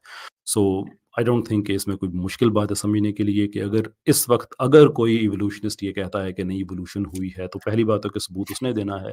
लेकिन अगर वो नहीं देता, कहता है कि आप गलत है, तो हम कहेंगे वेल ठीक है, आप अपने इल्यूजन में रहें। Just like many other things you aligned with us, ये भी हो जाएगी। जी अवैस साहब। जी, जो हव्वा हैं वो आदम की पसली से निकली थी, क्यों आपको लगा ऐसा? क्योंकि इस्लामिक लिटरेचर में ऐसा लिखा है। को मुझे उसका कोई एक सॉलिड हवाला दीजिएगा कुरान से, मुझे बताइएगा कि क्या नहीं, हव्वा जो है प्लीज़। पहली औरत, जी, एग्ज़ैक्टली जी। कुरान में हव्वा हम की तख्लीक का ज़िक्र नहीं है, लेकिन हव्वा इस्लामिक लिटरेचर के मुताबिक हज़रत आदम की बाएँ पसली से पैदा हुईं। क्या ये बात ठीक आपको है? पता है इस्लामिक लिटरेचर जो हमारी एपिस्टेमोलॉजी है उसके सोर्सेज़ कितने हैं, पता है आपको? मुझे बताइएगा, क्या हव्वा आदम की पसली से तख्लीक हुईं? आपको क्यों लगता है ऐसा? नहीं, मुझे बता देना कैसे हुई? मेरे लिए तो सिर्फ़ ये जानना है, मुझे आपकी आप अंडरस्टैंडिंग क्या है? नहीं, आप एक क्योंकि सवाल दुनिया के पूछ रहे बेस्ट हैं तो माइंड्स आपको सुन रहे हैं। आपके पास एक एपिस्टेमोलॉजिकल फाउंडेशन होगी ना। हुँ। आप सवाल जो कर रहे हैं ना ये रिटॉरिकल इस्लामिक क्वेश्चन है। लिटरेचर के अंदर हव्वा को आदम की कौन-सा पसली से लिटरेचर? पैदा किया इस्लामिक गया है। लिटरेचर बताएँ ना, एक आदमी है उसने अपनी तरफ से एक बात लिखी है, वो ही हैपेंस टू बी अ चलिए मैं मुस्लिम, तो क्या माज़रत वो चाहता इस्लामिक हूँ लिटरेचर अहादीस बन के माज़रत गया? चाहता हूँ, अंदर पब्लिक के हव्वा को क्वेश्चन है ये आदम मैं की दोनों पसली भाइयों से से पैदा किया गया है। क्या आप इसको जी। ठीक समझते हैं? नहीं, मैं एक दोनों भाइयों हदीस से में एक इजाज़त चाहता हूँ कि ऐसा ना जी, करें, पब्लिक के ठीक है, क्वेश्चन आंसर हमें लेने दें। चलें, इस चलें, तरीके से तो रोक-झोंक फिर चलती रहेगी, चलें। हमारा टाइम कम रह गया। नहीं, नोक-झोंक नहीं है, राधे साहब अवॉइड कर गए हैं जवाब। नहीं, नहीं ऐसी अब ना करें ऐसा, एक-दूसरे अब दोनों ऐसा अब अगेन भाइयों आप को मैं पढ़े-लिखे आदमी गुज़ारिश हैं, करता हूँ कि ऐसा फेयर ना चाइल्ड कीजिए डेकोरम प्लीज़। है। ठीक है, ठीक है। मैं सब समझना चाह रहा था कि आपके हुँ। अल्लाह ताला ने आदम को तो पैदा कर दिया नफ़्स वाहिदा से, हव्वा को कैसे उसका पैदा उसका किया? एक तरीका-कार है ना कि आपके पास 30 मिनट्स की ओपनिंग स्टेटमेंट का टाइम था, उसके अंदर आप ये ठीक एतराज़ है, डाल देते, वो मैं रिस्पॉन्ड कर तरीक़ाकार में देता। आप आ जाते हैं, मैं नहीं आता हूँ। मैं आपको हमेशा टाइम देता आना हूँ। चाहिए, चलिए ठीक है आना जी, चाहिए। मैं दोनों भाइयों से गुज़ारिश करता हूँ, मैं हम्बली रिक्वेस्ट करता हूँ कि मेहरबानी करें, पब्लिक पब्लिक से हमने कहा है कि हम उनके जी, जी, क्वेश्चन ठीक लेंगे। है। आप अपनी ये बातें पहले कर सकते थे। अज़ीज़ मलिक साहब का एक कमेंट था, बड़ा ज़बरदस्त क्वेश्चन था अवैस भाई से। वो फरमाते हैं कि अगर वो कहते हैं कि इंसान के अंदर शऊर, मखलूक़ात के अंदर शऊर कहाँ से आ गया, जबकि नेचर के अंदर नहीं था? अवैस इसका भाई। जवाब ये है कि इंसान का जो क्रेनियल साइज़ है, वो आहिस्ता-आहिस्ता इवॉल्व होते हुए इस स्टेज के ऊपर पहुँचा कि हमने बाकायदा टूल मेकिंग शुरू कर दी। और नेचर के अंदर जो शऊर है, जो कॉन्शियसनेस है, वो सिर्फ़ और सिर्फ़ ह्यूमन बीइंग्स के साथ एसोसिएटेड नहीं है। एक कुत्ते के अंदर भी 2 साल के बच्चे के बराबर इंटेलिजेंस होती है। और आपको पता होना चाहिए कि जो डॉल्फ़िन मछलियाँ होती हैं, वो गाने गाती हैं, वो एक-दूसरे को नाम से पुकारती हैं, और बाकायदा उनके यहाँ अगर किसी की ओशन में डेथ हो जाती है और हज़ारों किलोमीटर का सफ़र तय करती हैं, और वो उसकी बॉडी को वहीं पर ले जाकर छोड़ती हैं। तो ये जो कॉन्शियसनेस की एवोल्यूशन है दर्जा बदर्जा, ये अपने अंदर इस बात का सबूत है कि नेचर के अंदर कॉन्शियसनेस इवॉल्व हुई है, क्रिएट नहीं हुई है। इनका जो भी नाम था, ये उनके लिए जवाब है। डिफेंडर नाम से ये राय हम साहब एक सवाल को सर मैं रिस्पॉन्ड कर सकता हूँ इस पे? मैं अवैस मुझे साहब को तो मुझे नहीं लगता है करूँगा, वो मुझे बात लगता बिगड़ है कि अगर जाएगी। आप हर सवाल के ऊपर अगर आप रिस्पॉन्ड करेंगे तो फिर बकिया सवाल तो रह जाएँगे। लेकिन अब मुझे आपके फिर भी मैंने आपके रिस्पॉन्स पर कोई इतराज़ नहीं, अब करें। जी, राय साहब अगर आप दोनों मॉडरेटर भाई साहब एग्री हैं इस बात पे तो आप कर सकते हैं क्योंकि जी, जी, पहले आप करें। रिस्पॉन्स मैं अवैस बहस भाई नहीं ने करूँगा। किया था। रूल्स के पीछे नहीं छुपता। मैं बहस राइट। नहीं करूँगा, मैं सिर्फ़ एक चीज़ पॉइंट आउट करना चाहता हूँ कि ये सवाल हुँ, बड़ा ज़बरदस्त है कि इंसान के अंदर शऊर कैसे आया? देखिए, एक टर्म यूज़ की जाती है साइंस में, फ़िलॉसफ़ी में और फ़िलॉसफ़ी ऑफ साइंस में जिसे कहा जाता है इनेफेबल। इनेफेबल वो चीज़ें होती हैं कि जो एग्ज़िस्ट करती हैं लेकिन हम पूरी तरह से उनको ग्रास्प नहीं कर सकते, एक्सप्लेन नहीं कर सकते। इंसान का शऊर, इंसान का ज़हन, ये सारी की सारी मेटाफ़िज़िकल चीज़ें हैं बाय देयर नेचर, और ये किसी भी नेचरलिस्टिक साइंस के अंदर ये एक्सप्लेन नहीं हो सकती हैं बिकॉज़ ऑफ देयर मेटाफ़िज़िकल नेचर। कोई हमारे पास ऐसी जीन नहीं है, गिवन द फैक्ट कि जो साइंटिफिक रिडक्शनिज़्म है जो हर चीज़ को जीन्स पे रिड्यूस कर देता है, कोई हमारी ऐसी जीन नहीं है जो हमारे शऊर को अकाउंट करती हो, जो हमारे ज़हन को अकाउंट करती हो। We know that these things exist, but how, उसका ताल्लुक हमारी बायोलॉजी से बिल्कुल भी नहीं है। There is absolutely nothing in science जो हमें एक्सप्लेन करे सिवाय किसी किस्से कहानी के, यानी कि साइंटिफिक एक्सप्लेनेशन नहीं है। किस्से कहानियाँ तो सारी डार्विनियन इवोल्यूशन उस पे खड़ी है, उसमें हमें तो कोई राजा प्रॉब्लम साहब, नहीं है। अगर फिज़िकल ब्रेन के अंदर कॉन्शियसनेस जो है I will not मेटाफि I wouldn't respond देखा, to it, आप छुप रहे हैं ना रूल्स इसलिए के कि हम पीछे, डिबेट में अपनी नहीं। दफ़ा छुप जाते हैं, मेरी दफ़ा आप तो रिस्पॉन्ड नहीं मैंने करते, आपसे ठीक है? तो इजाज़त लेके फिज़िकल मैंने ब्रेन के किया था। अंदर जो मेटाफिज़िकल मैंने कॉन्शियसनेस है, वो फिज़िकल ब्रेन की डेथ के बाद कहाँ चली जाती है? अगर आपको नहीं पता या मुझे नहीं पता, देयरफॉर इवोल्यूशन ठीक साबित हो जाती है। चलें, लोगों को फैसला करने दें। चलें जी, मेरा आगे ख्याल है बढ़ते बिल्कुल हैं। बात कैसर आई अहमद वाज राजा साहब, एक्सपेक्टिंग अ बेटर आंसर आपके फ्रॉम लिए यू। डिफेंडर भाई बार-बार उन्होंने कमेंट किया, लेकिन इतनी तेज़ी से आगे बढ़ बढ़ जाता है कमेंट कि मैं उनकी बात समझ आप नहीं डिफेंडर पाया। साहब से कहें कि डिफेंडर साहब अगर सुन रहे हैं तो अभी कमेंट करें, इसलिए कि लास्ट टाइम भी मैं जो क्वेश्चन था उसका मैं हाईलाइट नहीं कर सका था। ओह! नहीं, 1 सेकंड जी, बिल्कुल। मुझे मिले थे। डिफेंडर साहब तब दोबारा कमेंट कर दें, फिर आपका ऊपर आ जाएगा, मैं फिर आपको मैं देख सकूँगा मैं। आप क्वेश्चन पढ़ दीजिए इनका इन द मीन टाइम। जी, उनका क्वेश्चन ये था कि आदम अलैहिस्सलाम के बारे में वो कहते हैं कि जब वो पैदा हो गए तो उनके बाद जनरेशन कैसे चली, शायद वो ये पूछ रहे थे। कंप्लीट मैं पढ़ नहीं पाया, आदम अलैहिस्सलाम तक पढ़ पाया। अच्छा कमेंट जी, उन्होंने मुझे काफ़ी दफ़ा किया। डिफेंडर साहब अगर आप सुन रहे हैं तो काइंडली आप एक दफ़ा फिर दोबारा कर दीजिए ताकि मैं आपका सवाल अच्छी तरह से ये कर समझ लूँ। दिया जी। कर दिया है जी डिफेंडर साहब, डिफेंडर अब साहब। इन्होंने क्वेश्चन चेंज कर दिया। खैर मुझे देखने दें एक दफ़ा, फिर वो स्क्रॉलिंग जंप लगा है तो उनका सवाल फिर कहीं ऊपर चला गया है। 1 सेकंड। यार अगर इसमें वो सर्च का नहीं, मिल गया, मिल गया। आखिरी यही उनका है, मैं देख लेता हूँ। राय साहब, इस्लामिक लिटरेचर में है कि ज़लज़ला इसलिए आता है जब अल्लाह को ग़ज़ब आता है। रियली आप इवोल्यूशन वर्सेस क्रिएशन की डिबेट में ये सवाल पूछना चाहते हैं? और इस पे हज़रत आयशा की सही हदीस भी हैं। Really wow fantastic.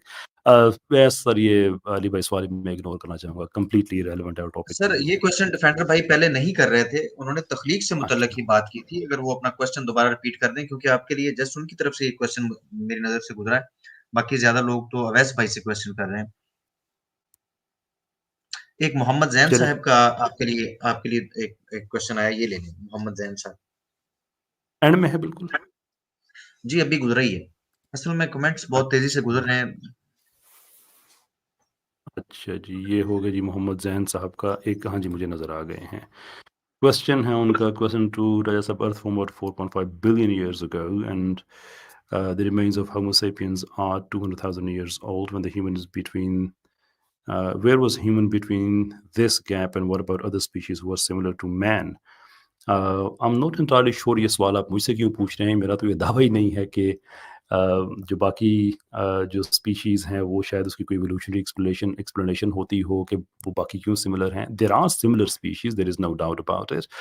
But ultimately सवाल ये है कि अगर आपको कहीं सिमिलैरिटी मिलती है तो व्हाट डज़ दैट मीन? और फॉर एग्ज़ाम्पल हमें अगर लूसी का स्केलेटन मिलता है जो कि अराउंड समवेयर बिटवीन 35 एंड 40% हड्डियाँ मिली जिसमें से एक हड्डी किसी और की निकल आती है और उसको हम बेस बना के कहते हैं कि यू सी यहाँ से इंसान की इवोल्यूशन हुई है। एटलीस्ट ये उन स्पीशीज़ में से एक है जहाँ से इंसान की इवोल्यूशन हुई है, जबकि उसका एविडेंस ये है कि आपके पास कुछ हड्डियाँ हैं and that's that, nothing else. उस सिमिलैरिटी की बेस पे आप ये कहेंगे। या व्हेल मछली और इंडोहायस, पैकीसीटस वगैरह की 1-1, 2-2 हड्डियाँ आपस में मिल रही हैं और उस बेस पे आप कह रहे हैं कि बाय द वे ये व्हेल मछली है। Uh, science doesn't work like this. इसलिए कहता हूँ कि इवोल्यूशन के स्पेशल रूल्स हैं जो किसी और साइंटिफिक ब्रांच पे अप्लाई नहीं होते, which doesn't make it science anymore. तो ये आपका जो सवाल है कि ये 2 लाख साल, and by the way we don't know. ये मैंने एक और डिबेट में 12 रिसर्च पेपर्स के हवाले दिए थे कि वी डोंट नो कि वो कहाँ से एग्ज़ैक्ट वो पिन पॉइंट उसको करें कि कैसे वो इवोल्यूशन हुई है। सॉरी, कब इवोल्यूशन हुई है। तो that itself is a question. 2 lakh भी, 3 लाख साल भी बताए जाते हैं। But ultimately the important question is कि अगर इस पे कोई दावा है ऐसा कि इसके पीछे कोई और स्पीशीज़ हैं जिससे ये इवॉल्व हुई हैं, तो ये मेरा काम नहीं है आपको बताना, इसलिए कि मेरा ये दावा नहीं है। तो जहाँ तक मेरा ताल्लुक है, I don't think this question at all applies to me sir. जी, बहुत शुक्रिया। अवैस भाई, आपके लिए नदाए नदाए मोइन नाम से हमारे भाई हैं, उन्होंने क्वेश्चन किया है कि क्या एवोल्यूशन एस्टेब्लिश्ड साइंस है? नहीं, नहीं, ये बिल्कुल भी एस्टैब्लिश्ड साइंस नहीं है, इसीलिए ये दुनिया की किसी भी यूनिवर्सिटी में नहीं पढ़ाई जाती और अभी ये पाकिस्तान के स्कूलों की बायोलॉजी की बुक्स के अंदर भी नहीं पढ़ाई जाती और जैसे ही ये एस्टैब्लिश्ड साइंस हो जाएगी, तो फिर इसको दुनिया भर की जो एकेडेमिया है, वो पढ़ाने लग जाएगी। फिलहाल वो बच्चों को यही पढ़ा रहे हैं कि इंसान जो है अम्र रब्बी से पैदा हुआ है। जी, कैसर भाई, आपके लिए क्वेश्चन ये है कि आदम अलैहिस्सलाम के बाद उनकी नस्ल कैसे चली? क्या बहन भाई जो थे आदम अलैहिस्सलाम से जो पैदा हुए, क्या उनकी आपस में शादी हुई थी? We don't know that. ये सवाल अगर मुझे आप बता दें तो असल कहाँ में लिखा इतनी हुआ तेज़ी है तो से राजा साहब गुज़र रहे हैं कि मेरे लिए चलें ठीक है, फ़ोकस सवाल तो करना आ गया, बहुत। ठीक है। जी। चलें सवाल, अच्छा मुझे अभी नज़र भी आया था 1 सेकंड के लिए। नहीं कहीं चला गया। चलें, look we don't know this कि आदम अलैहिस्सलाम के बच्चों की आगे कैसे नस्ल चली थी। 2-3 एक्सप्लेनेशंस उसकी मौजूद हैं। हमारे मूलदीन अक्सर इंसेस्ट करते रहते हैं, लेकिन जो हमारी एपिस्टेमोलॉजिकल सोर्स है, जो कुरान है और सुन्नत है, उसमें इसका कोई हवाला नहीं मिलता। कोई एक हदीस मरफ़ू ऐसी नहीं है जो ऐसी बात कहती हो। कोई कुरान की आयत ऐसी नहीं है। इवन हाबील और काबील का झगड़ा जो कुरान में मेंशन हुआ है, उस झगड़े की भी वजह जो आम तौर पे बताई जाती है कि वो शादी करना चाहते थे एक ही लड़की से और एक ही बहन थी और ये वो वगैरह-वगैरह, या एक ही के जुड़वाँ थी और दूसरे की नहीं थी। कुरान में इसका कोई ज़िक्र नहीं है। We don't claim to know things, और हम ये समझते हैं कि हमारे साथ भी ये नाइंसाफ़ी है कि आप कोई इसराइलियात की कोई रवायत है, उसको हमारा मेयार बना के हमसे सवाल पूछना शुरू करेंगे। ये स्ट्रॉ मैनिंग होती है। हमसे वो पूछे जिसके हम दावे करते हैं। कम से कम 3 एक्सप्लेनेशंस दी जाती हैं, लेकिन उनमें से कोई भी ऐसी नहीं है जो शरीयत का हिस्सा हो कि वो नस्ल कैसे चली थी। सो वी डोंट नो कैसे चली थी। आपको पता ही नहीं है कि नस्ल इंसानी कैसे आगे बढ़ी है। आपको 1,24,000 पैगंबरों ने बताया ही नहीं। Do you want me to respond to that, Ali sahab? आपकी मर्जी है, आप रूल्स जी, का हवाला देंगे। टाइम बहुत कम है। मैं तो चाहता ठीक, हूँ कि पब्लिक पब्लिक के क्वेश्चन लिए जाएँ। इस तरीके से तो गुफ्तगू खत्म ही नहीं होगी। जी हाँ। अवैस भाई, आपके लिए सवाल आया था गुल मकई की तरफ से। वो आपसे पूछ रही हैं कि पहला सेल कैसे वजूद में आया था? इसको साइंस जो है वो परफेक्टली आंसर करती है, और आप इस दुनिया के अंदर जितने भी नेचुरल हिस्ट्री के म्यूजियम्स हैं, दो तरह के सेल्स होते हैं। एक होता है प्रोकैरियोटिक सेल और एक होता है यूकैरियोटिक सेल। जो प्रोकैरियोटिक सेल होता है वो सिंपलर सेल होता है और उसके अंदर माइटोसिस होती है, और जो यूकैरियोटिक सेल होता है वो एक कॉम्प्लेक्स सेल होता है जिसके अंदर सेल ऑर्गेनेलीज होती हैं। तो जो सिंपलर सेल है, जो कि पहला सेल है, जो कि हमारा यूनिवर्सल कॉमन एंसेस्टर है, वो आज से तकरीबन 3 अरब 80 करोड़ साल पहले प्लैनेट अर्थ के ऊपर जितने भी हमारी वाटरी एनवायरनमेंट था, जितनी भी हमारी एटमॉस्फेयर था, उसके नतीजे में जो उनकी इंटरैक्शंस थी, उसके नतीजे में पहला सेल जो है वजूद में आया था, गुलमकई। ठीक हो गया जी। कैसर अहमद राजा भाई, आपके लिए क्वेश्चन आया है कि इस दुनिया में इंसान को आए हुए कितना टाइम हो चुका है? We don't know that. मैं अवैस इकबाल साहब की तरह बिल्कुल नहीं करूँगा, जैसे अभी उनको बिल्कुल नहीं पता था पहला सेल कैसे वजूद में आया, because no one knows that. No one knows that. The origin, उसका ताल्लुक बायोलॉजी से भी नहीं है, उसका ताल्लुक वो केमिस्ट्री एक से लाख है, चौबीस रिलेटेड हजार बायोकेमिस्ट्री पैगंबरों ने से ये है। भी नहीं बताया तो कि नहीं, ऐसे ना आपको करें जी। आपको कैसर भाई और अवैस भाई काइंडली पर्सनल ना ठीक हो। है। नहीं, मैं और नहीं, मैं पर्सनली मैं तो मुझे सिर्फ़ ये एक पॉइंट दे बात रहा नहीं है। हूँ। मैं एक पॉइंट सामने एग्जैक्टली, रख रहा वी हूँ डोंट नो दैट, कि वी डोंट नो जैसे दैट, आज वी डोंट नो दैट। ये ये है यस, दिस इज़ देखिए, ये पब्लिक डिसाइड कर लेगी ना अवैस भाई, लेकिन अगर उसका इस तरह उसका से जो है ना, क्रिटिसाइज़ किया उसका जाए। एक ईमानदारी का जो तरीक़ाकार होता है ना, वो यही होता है कि अगर आपको नहीं पता तो आप कहते हैं आपको नहीं पता।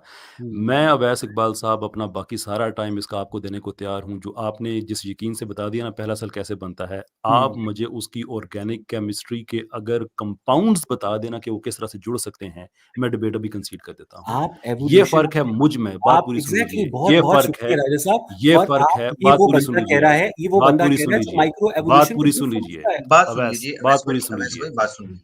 फ़र्क ये है मुझ में और आप में कि मैं इवोल्यूशनिस्ट नहीं हूँ जो किस्से कहानियाँ जो नहीं पता उस पे भी कोई ना कोई राय दे दूँ। जहाँ नहीं जी। पता, नहीं पता। आप बताएँ फर्स्ट सेल का, मैं अभी डिबेट कंसीड कर देता हूँ। मैंने अपने फर्स्ट सेल की क्रिएशन का जवाब दे दिया है। अगर इससे बेहतर प्रोकैरियोट्स, एक्सप्लेनेशन, यूकैरियोट्स, पता है अगर प्रोकैरियोट्स, अगर यूकैरियोट्स अगर कितने बाद इससे में आते इससे हैं? बेहतर एक्सप्लेनेशन मट्टी के अंदर फूंक मारना है तो आपकी मर्जी। नहीं तो उससे बेहतर एक्सप्लेनेशन क्या है कि हमें नहीं पता लेकिन मट्टी के अंदर एग्जैक्टली फूँक आप मारना आप गलत है। आप लोगों को डिसाइड करने दें कि आज के बाद दुनिया भर की यूनिवर्सिटी टेक्स्ट बुक्स में यही पढ़ाया जाएगा, अमरे या रब्बी मट्टी में फूंक मारो, खत्म। Is that's it? I mean that's your best that's it, जुगत जिससे दैट्स आप इट। इवोल्यूशन ठीक साबित कर रहे मैं हैं? इतना खुश हुआ हूँ आपकी इस नहीं, जवाब नहीं से। ठीक है आप अच्छा आई सही, सही। रिकमेंड अच्छा आप नोबेल आगे प्राइज बढ़ें। टू मैं यू, दोनों नोबेल भाइयों से प्राइज। बादल अवैस, चाहता हूँ। मैं लुक दोनों आई भाइयों से वांटेड टू बादल चाहता रिस्पेक्ट हूँ। यू एज़ एन देखें, एकेडमिक, लेकिन अगर आप उस लेवल पे नहीं आना चाहते हैं, तो मैं अपने लेवल से नीचे आके आपको मीट नहीं करूँगा। आप झुकने लग नहीं, रहे मैं हैं। दोनों भाइयों से बादल आपने चाहता हूँ मुझे कि मंगल मुझे के 1 दिन मिनट दे पैदा होने दीजिए। का टॉन्ट किया अवैस जी, था। जी, भाई, जी। आपने अपने लेवल से अवैस नीचे भाई, कैसर लेके अहमद राजा मुझे भाई, मंगल काइंडली वाले 1 दिन मिनट दे पैदा होने दीजिए। का टॉन्ट देखिए, किया बड़ी था अच्छी ना। गुफ्तगू हुई है। बहुत ज़बरदस्त गुफ्तगू हुई है दोनों भाइयों की, और मैं चाहता हूँ कि इसके अंदर कोई ऐसी बदमज़गी ना आ जाए। नहीं, बिल्कुल हम एंड पे मौजूद हैं, तो ये मुनासिब रवैया नहीं है। तो प्लीज़ मेरी दोनों भाइयों से गुज़ारिश है कि अवॉइड करें, पर्सनल ना हों। हमारा जो फ़ॉर्मेट हमारे पास मौजूद है, उसके मुताबिक चलें। हमारा ये फ़ॉर्मेट कंप्लीट हो चुका। क्वेश्चन जो राजा साहब की तरफ है, उनका जवाब उन्होंने दिया, अवैस भाई की तरफ आया, अवैस भाई ने जवाबात दिए। अब हम इसके अगले हिस्से की तरफ चलते हैं। जो गुफ्तगू हुई है, 5 मिनट अवैस भाई को दिए जाएँगे। अवैस भाई इसके ऊपर अपना अपना कंक्लूडिंग रिमार्क्स देंगे। जी अवैस भाई आपके हाँ। 5 मिनट स्टार्ट होते हैं। बहुत-बहुत शुक्रिया अली रज़ा खुर्रम साहब, बहुत-बहुत शुक्रिया कैसर साहब। मैं आपका बहुत-बहुत एहसानमंद हूँ क्योंकि आपकी वजह से जो रद्द-ए-इर्तिका के ख़िलाफ़ जितने दलाइल हैं वो इंटरनेट के ऊपर आपने सेव करवा दिए हैं। और आज से 50-100 साल के बाद जब हमारे बच्चे हमसे पूछा करेंगे कि क्या ऐसे भी लोग होते थे दुनिया में जो इर्तिका के ख़िलाफ़ थे? तो फिर हम कैसर अहमद राजा साहब के जो बयानात हैं वो उन्हें निकाल कर दिखाया करेंगे कि जो इर्तिका है वो किस तरह से गलत था और जो मट्टी के पुतले में से जो तख्लीक थी, जो अम्र रब्बी थी, नस्ल इंसानी का आगे बढ़ना था और उसके बारे में आपका मालूम ना होना था, वो किस तरह से ठीक था। कैसर साहब ने पिछली वीडियो के इख्तिताम पर एक होशरुबा साइंसी इंकशाफ किया था कि होमो सेपियंस को अल्लाह ताला ने अपने हुक्म से बनाया। तो मैंने जब इस प्रोग्राम के शुरू में उनसे पूछा कहाँ बनाया, तो उन्होंने इसका जवाब देने से गुरेज किया। जब उनसे एक क्वेश्चन किया गया कि कब बनाया, तो उन्होंने इसका जवाब भी देने से गुरेज किया। उसके बाद जब उनसे ये पूछा गया कि हव्वा को कैसे तख्लीक किया, तो उन्होंने इसका जवाब भी देने से गुरेज किया। उसके बाद जब हमने हजरत आदम की अगली 80 नस्लें हजूर सल्लल्लाहु अलैहि वसल्लम तक गिनवाई, तो उन्होंने सीरत इब्ने हशाम और तारीख तबरी की इस ऑथेंटिक रिवायत को कबूल करने से इनकार कर दिया। उसके बाद उन्होंने ये भी एक होशरुबा इंकशाफ किया कि आज तक आलम इस्लाम के मौक़िफ़ में तब्दीली वाक़ई नहीं हुई है इर्तिका को लेकर। वैसे जो लोग इर्तिका की एब्सोल्यूट मुखालफत करते हैं, उनमें कैसर अहमद राजा जैसे अज़ीम एवोल्यूशनरी बायोलॉजिस्ट के अलावा सैयद हुसैन नसर, जावेद अहमद गामदी और डॉक्टर जाकिर नाइक भी हैं, जो कि एवोल्यूशन को ठीक समझते हैं। लेकिन जो मुसलमान एवोल्यूशन के हक में हैं, उनमें हमारे पास डॉक्टर खालिद अनीस हैं, हुसैनुल जस्सर हैं जो कि उस्मानी सल्तनत में आलिम थे, जमालुद्दीन अफ़गानी हैं। उसके अलावा राजा साहब ने एक और इंकशाफ किया कि इस दुनिया में जितनी भी मखलूक़ात हैं वो इवॉल्व नहीं हुई हैं, वो क्रिएट हुई हैं। तो मुझे ये समझ नहीं आ रही कि राजा साहब अगर माइक्रो एवोल्यूशन को दुरुस्त समझते हैं, तो खुदा की जानिब से जो परफेक्ट क्रिएशन है, उसके अंदर माइक्रो एवोल्यूशन की क्या तुक है? राजा साहब के आगे जब मैंने चिंपैंज़ी का स्केलेटन रखा और उसकी जो एनाटॉमिकल सिमिलैरिटी को जब मैंने होमो सेपियंस से कॉरेस्पॉन्ड करना चाहा, तो राजा साहब ने ये कहकर इनकार कर दिया कि ये इंसानी इर्तिका की दलील नहीं है। फिर जब मैंने राजा साहब से ये पूछा कि क्या इंटरनेशनल यूनिवर्सिटीज़ के अंदर, कॉलेजेस के अंदर इंसानी शऊर जिसका वो मज़ाक उड़ाते हैं, उसमें हम तालिब इल्मों को थ्योरी ऑफ एवोल्यूशन निकाल कर सिर्फ और सिर्फ अमरे रब्बी और मट्टी से इंसान की तख्लीक पढ़ाएंगे, तो राजा साहब ने उसका भी वाज़ेह जवाब देने से गुरेज किया। राजा साहब अपनी गुफ्तगू में एवोल्यूशन के हक में भी इब्तदा में दलाइल देते रहे और बाद में उन्होंने उसी एवोल्यूशन का इनकार भी किया। उसके बाद राजा साहब ने जो स्टीफन जे गाउल्ड और रिचर्ड सी लेवेंटन की कोटेशंस पेश की थी, जो कि एवोल्यूशनरी बायोलॉजिस्ट थे, उसके ऊपर, उन कोटेशंस के ऊपर इसलिए सवाल होता है क्योंकि उनके नज़दीक भी इंसान जो है इवॉल्व हुआ। राजा साहब ने इस गुफ्तगू के शुरू में पशेमानी का इजहार किया कि उन्होंने पिछली एपिसोड के अंदर मजहब का पैराडाइम यूज करते हुए कहा कि इंसान को अल्लाह ताला ने बनाया, लेकिन वो पूरी इस डिबेट के अंदर मजहबी मॉडल को ही, मजहबी क्रिएशन को ही दुरुस्त करार देते रहे। राजा साहब ने अपनी पहली गुफ्तगू में यह भी कहा कि मैं क्रिएशन को एविडेंस के जरिए एक्सप्लेन करूंगा, लेकिन राजा साहब ने वो भी नहीं किया और राजा साहब एवोल्यूशन के अंदर वो सवालात जिनका जवाब साइंस ढूंढने की कोशिश कर रही है, उनको रद्द करने के बाद आज इंसानी शऊर को 21वीं सदी में ये बता रहे हैं कि मान जाओ कि इंसान को मिट्टी के पुतले से तख्लीक किया गया है और ये इनका ईमान है और ईमान के ऊपर कोई सवाल नहीं किया जा सकता। मुझे लगता है कि राजा साहब की ये दलील जब पूरी दुनिया में ट्रांसक्राइब होकर सब टाइटल्स के साथ जाएगी, तो पूरी दुनिया के जो सहाफ़ी और साइंसदान हैं वो राजा साहब के पास आएंगे और उनको स्टॉकहोम लेके जाएंगे और उन्हें मेडिसिन का नोबेल प्राइज़ भी दिया जाएगा। और आखिर में मैं आज की जो इस गुफ्तगू है उसमें राजा साहब की डेटा टॉर्चरिंग को एक साइड पर रखते हुए यही कहूंगा कि बच बच के जरा मिंबर व मेहराब से चलना, खुद बोल के कहते हैं खुदा बोल रहा है। जी, बहुत शुक्रिया। आपके 5 मिनट वैसे भी कंप्लीट हो गए। अवैस भाई, कैसर अहमद राजा साहब, अब आपके पास 5 मिनट हैं। आप काइंडली अपनी बात कंप्लीट कीजिए इस गुफ्तगू के हवाले से। बहुत-बहुत शुक्रिया। आपका बहुत-बहुत शुक्रिया अवैस इकबाल साहब का, बहुत-बहुत शुक्रिया हमारी ऑडियंस का जो 3 हफ़्ते से हमारे साथ है। मुझे डिबेट के एंड में कोई हैरत नहीं हुई सिवाय एक के, और वो ये कि मैं समझता था कि अवैस इकबाल साहब कोई एकेडमिक लेवल पे आके कोई डीप टेक्निकल डिफेंस पेश करेंगे, कोई साइंटिफिक लॉज़ कुछ इस तरह से बताएँगे हमें। क्योंकि बहरहाल एक पब्लिश्ड ऑथर हैं और ये पैसे लेके अपने कोर्सेज़ बेचते हैं, जो अगेन उनका राइट है। मैं भी कॉर्पोरेट ट्रेनर हूँ, मैं भी पैसे लेके अपने कोर्सेज़ बेचता हूँ, दैट्स फाइन। लेकिन जिस लेवल पे चीप पॉइंट स्कोरिंग आपने देखी, ये एक थोड़ी-सी हैरत की बात थी। अपार्ट फ्रॉम दैट मुझे इस चीज़ की हैरत नहीं हुई, जो जो डिबेट का रिज़ल्ट है, उसकी एक वजह है। वो वजह ये है कि मैं बार-बार अपने बच्चों से ये कहता हूँ, जब यूनिवर्सिटीज़ में जाता हूँ, आगे-पीछे बात होती है कि इवोल्यूशन को अगर आपने खोल के रखना है, तो सिर्फ़ आप उस पे सवाल उठाना शुरू कर दें, दैट्स इट। जैसे अवैस इकबाल साहब ने इस डिबेट में परफ़ॉर्म किया, ये सारे ऐसे ही परफ़ॉर्म करते हैं। मिसाल के तौर पे एक एविडेंस अवैस इकबाल साहब ने इवोल्यूशन के हक़ में नहीं दिया कि इवोल्यूशन क्यों ठीक है? Why evolution makes sense? नोप।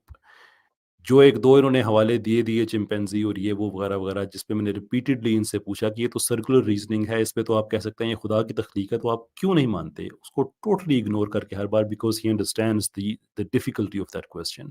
उनकी इंसिस्टेंस है कि मैंने कहा है तो मान लो बस, मुझसे नहीं और कुछ पूछो, जब मैंने कहा इवोल्यूशन है तो बस बात खत्म हो गई। हालाँकि वही एविडेंस है जिससे आप खुदा अप्लाई कर सकते हैं, एलियंस अप्लाई कर सकते हैं, कुछ और अप्लाई कर सकते हैं, बट नो। एवोल्यूशन का एविडेंस एक भी नहीं दिया। रिचर्ड से पूछ लो, गूल्ड से पूछ लो, ये एविडेंसेस हैं ये। आप उनसे पूछ लें कि अगर वो आपके हक में नहीं हैं, ये जो हवाले उन्होंने दिए हैं, तो फिर इवोल्यूशन को वो क्यों ठीक समझते हैं? That's your job. अगर ये आपका मेयार है, तो फिर आप कुरान से हवाले ना लेके आएँ, इसलिए कि अगर आप इस्लाम को ठीक नहीं समझते हैं, तो कुरान तो इस्लाम को ठीक समझता है। वो तो कहता है कि इस्लाम को तो दीन के तौर पे पसंद कर लिया गया। अगर आप तख्लीक के नज़रिए को ठीक नहीं समझते, तो आप बुखारी, मुस्लिम के आप हवाले क्यों लेके आते हैं? मैं ये नहीं कह रहा कि आप गलत कर रहे हैं। मैं कह रहा हूँ आप ठीक कर रहे हैं, लेकिन ये ठीक जब हम भी करते हैं ना, तो उसको बर्दाश्त किया करें, उसको फिर ये ना किया करें कि उनसे पूछ लें आप। बाकी जो जुगतबाज़ी वगैरह उन्होंने की, वो एक कस्टमरी हमारे इवोल्यूशनिस्ट में है। मैंने अपनी पहली हिस्से में भी कहा था डिबेट के कि ये शायद पाकिस्तानी जो इवोल्यूशनिस्ट है, शायद दुनिया का वाहिद तबका है जो जुगतबाज़ी के ज़रिए एक नज़रिए को ठीक साबित करना चाहते हैं, तो मैं उस पे रिस्पॉन्ड नहीं करूँगा। बाकी क्रिएशन पे अवैस साहब ने कोई डिबेट नहीं की। अलबत्ता चीप पॉइंट स्कोरिंग की कोशिश की कि हर चीज़ को वो कस्ट स्टैंडर्ड क्वेश्चन जो आपको बताओ इस्लाम में ये कैसा था, वो कैसा था, ये क्या था, वो क्या था। हालाँकि डिबेट हमारी हो रही है कि वेदर क्रिएशन मेक्स सेंस और इवोल्यूशन मेक्स सेंस, और मैंने बहुत कोशिश की कि इनको समझ आ जाए, लेकिन मेरा ख़्याल है कि इनको समझ थी, लेकिन ये समझना नहीं चाहते थे। ये चाहते थे कि बस मेरे पास कुछ ऐसा आ जाए कि बाद में मैं कह सकूँ कि देखो उसने इस्लाम पे बात नहीं की। हालाँकि मैंने आपको रिपीटेडली कहा है कि आप इस्लाम पे बात करना चाहते हैं, कि श्योर आप, मुझे कोई एतराज़ नहीं है, अपने क्वेश्चन भेज दें, मैं एड्रेस कर दूँगा। लेकिन ये कि नहीं मुझे बताओ फलाँ सूरत में ये क्या लिखा हुआ है। अंडरस्टैंड कि आप किस टॉपिक पे डिबेट करने आए हैं। इतने 20-25 हमारे जो एक्सचेंजेस हुए हैं उसके बाद। माइक्रो इवोल्यूशन का बार-बार उन्होंने हवाला दिया, और माइक्रो इवोल्यूशन पे मैंने बार-बार उनको बताया है कि मैं किसी अनगाइडेड इवोल्यूशन को मैं नहीं मानता। एडैप्टेशन जो होती है कि एक स्पीशीज़ अपने अंदर रहते हुए उसके अंदर तगय्युर हो सकते हैं, बिकॉज़ उसके अंदर इस तरह की कोडिंग पाई जाती है, लेकिन वो कोडिंग अपने वजूद की वज़ाहत नहीं दे सकती, अपने फ़ंक्शन की नहीं दे सकती, तो उसके लिए हवाला आपको चाहिए होगा कहीं एक्सटर्नल किसी एक ऐसे क्रिएटर के जो कि इस चीज़ पे कादिर है कि वो इस तरह की क्रिएटिविटी कर सकता है। मैं कोई इस पे कुरान या हदीस का हवाला नहीं दे रहा, इसलिए कि मैं क्रिएशन की पे बात कर रहा हूँ कि this is how creation makes sense. इस लेवल को आप मीट करें, बजाए इसके कि आप पॉइंट कीप स्कोरिंग पे आएँ, जो कि हमेशा करते हैं। सर्कुलर रीज़निंग मैंने आपसे पहले बताया था कि पहली जो किस्त थी, उसके बाद अवैस इकबाल साहब ने कोई जवाब नहीं दिया कि अगर डेटा इवोल्यूशन की एक्सप्लेनेशन है और इवोल्यूशन डेटा की एक्सप्लेनेशन है, तो ये सर्कुलर रीज़निंग है, ये फैलेसी है। संजीदा मुबाहिस में इसकी कोई गुंजाइश नहीं है। उसका जवाब तो दें, अभी तक कोई जवाब नहीं है। हीमोग्लोबिन का मैंने आपके सामने एक एग्ज़ाम्पल रखी, अवैस इकबाल साहब से अगेन कोई कुरान हदीस का हवाला दिए बगैर, सिर्फ़ क्रिएशन को सामने रखते हुए कि व्हाट डू यू थिंक कि क्रिएशन मेक्स मोर सेंस और इवोल्यूशन मोर मे और कि जो सेट ऑफ रैंडम एक्सीडेंट्स हैं that makes more sense. Awais Iqbal साहब ने पूरी कोशिश करके इससे जान छुड़ाने की कोशिश की। वो नहीं छूटी, वो आपको भी पता है, वो मुझे भी पता है कि इवेंचुअली उनको फिर वो जो जुगतबाज़ी कि नहीं, नहीं वो तो तुम्हारा इस्लाम, तुम्हारा ये। Answer the damn question man, that is why you are here. दुनिया देख रही है इस वक़्त आपको। No answer there. मेरे लिए जो सबसे ज़्यादा अम्यूज़िंग पार्ट रहा वो नेचर इंटेलिजेंट है कि अनइंटेलिजेंट है। कि नेचर इंटेलिजेंट भी है और अनइंटेलिजेंट भी है और अनइंटेलिजेंट नहीं भी है और इंटेलिजेंट नहीं भी है। आप नो आइडिया वो जो मीम्स बनती हैं जिसमें एक बुजुर्ग ये कहते हैं कि आखिर तू कहना क्या चाहता है? आई इमेजिन कि इस पे वो मीम्स बनेंगी। अ, आज मैंने उनसे जी, ये कैसे शुरू अहमद में राजा पूछा साहब था, आपके 5 मिनट कंप्लीट हो चुके हैं। सर ये जुमला शुरू किया था ये पूरा कर सकता हूँ अगर आप और अवैध साहब इजाज़त दें? ना दें तो मैं अवैस चुप कर भाई जाता इजाज़त हूँ। दें तो आप कर मैं सकते हैं। कभी भी रूल्स के पीछे नहीं छुपता हूँ, आप अगले 5 मिनट और बोल सकते हैं, मैं क्योंकि बस ये आप आखिरी जितना पॉइंट है। बोलेंगे लोगों को उतना शुक्रिया क्रिएशन आपका। समझ आएगी। जी, जी, बहुत शुक्रिया आपका। ओके। मैंने शुरू में इनसे पूछा था आज क्रॉस एग्ज़ामिनेशन में कि ईमान क्या होता है? तो उन्होंने बताया जिस चीज़ के बारे में ना पता हो एग्री किया इन्होंने कि उसको भी अगर आप मान लें तो वो ईमान होता है। मैंने जितने भी क्वेश्चन्स इनसे पूछे इवोल्यूशन के बारे में, इनके पास कोई जवाब नहीं था। सिवाय इसके कि ओ तुम्हारे कुरान में ये लिखा है, ओ तख्लीक में ये लिखा है, वो लिखा है। ना पता होना कोई बुरी बात नहीं है। हम सब इंसान हैं, मुझे भी कई चीज़ों का नहीं पता। That's perfectly okay. लेकिन वो ना पता होने के बावजूद इंसिस्ट करना कि नहीं इवोल्यूशन फिर भी ठीक है, ये होता है इवोल्यूशन पे ईमान। ये बहस ख़त्म होती है इस पॉइंट पे कि इवोल्यूशन पे ईमान रखें, जो मर्ज़ी करें, हमारा कोई प्रॉब्लम नहीं है। लेकिन जब साइंस करें कहेंगे उसे, तो फिर आपको साइंटिफिक बेसिस पे टेस्ट किया जाएगा और यहाँ पे किया गया है, नतीजा आप सबके सामने है। बहुत-बहुत शुक्रिया आपका। जी, बहुत शुक्रिया। मैं दोनों भाइयों का मशकूर हूँ, शुक्रगुज़ार हूँ कि आप तशरीफ़ लाए और एक बड़ा अच्छा मुबाहिसा जो है, वो हमारे लिए, पब्लिक के लिए जो है वो अरेंज किया आपने और बड़े अच्छे अंदाज़ से उसको दोनों भाइयों ने कंप्लीट किया और इसके लिए हमारे सा इस मुबाहिसे के अंदर हमारे सामीन के लिए काफ़ी दिलचस्पी भी है और काफ़ी चीज़ें ऐसी हैं जिनके ऊपर गौर करने की ज़रूरत है। उम्मीद करता हूँ कि हमारे नाज़रीन जो हैं उन बातों पे गौर करेंगे और यकीनन उनके इल्म में इज़ाफ़ा होगा। तो मैं अपने नाज़रीन का भी बहुत शुक्रगुज़ार हूँ, आप दोनों भाइयों का भी बहुत शुक्रगुज़ार हूँ। इंशाअल्लाह ताला इस डिबेट के बाद इसके ऊपर जब लोग गौर-व-फ़िक्र करेंगे तो बहुत से निकात जो हैं उनके लिए जो हैं उनको वो अंडरस्टैंड कर सकेंगे। तो बहुत बेहतर अंदाज़ से आप दोनों ने अपने-अपने दलाइल रखे। अब ये फ़ैसला जो है इस गुफ्तगू का पब्लिक पे छोड़ देंगे। इंशाअल्लाह पब्लिक इसके ऊपर बेहतरीन राय जो है वो अपनी देगी। तो आपसे और तमाम नाज़रीन से हम इजाज़त चाहते हैं। अस्सलामु अलैकुम व रहमतुल्लाह। खुदा शुक्रिया। हाफ़िज़ राजा साहब, खुदा हाफ़िज़ अली रज़ा साहब। बहुत शुक्रिया आपका। थैंक खुदा यू। हाफ़िज़।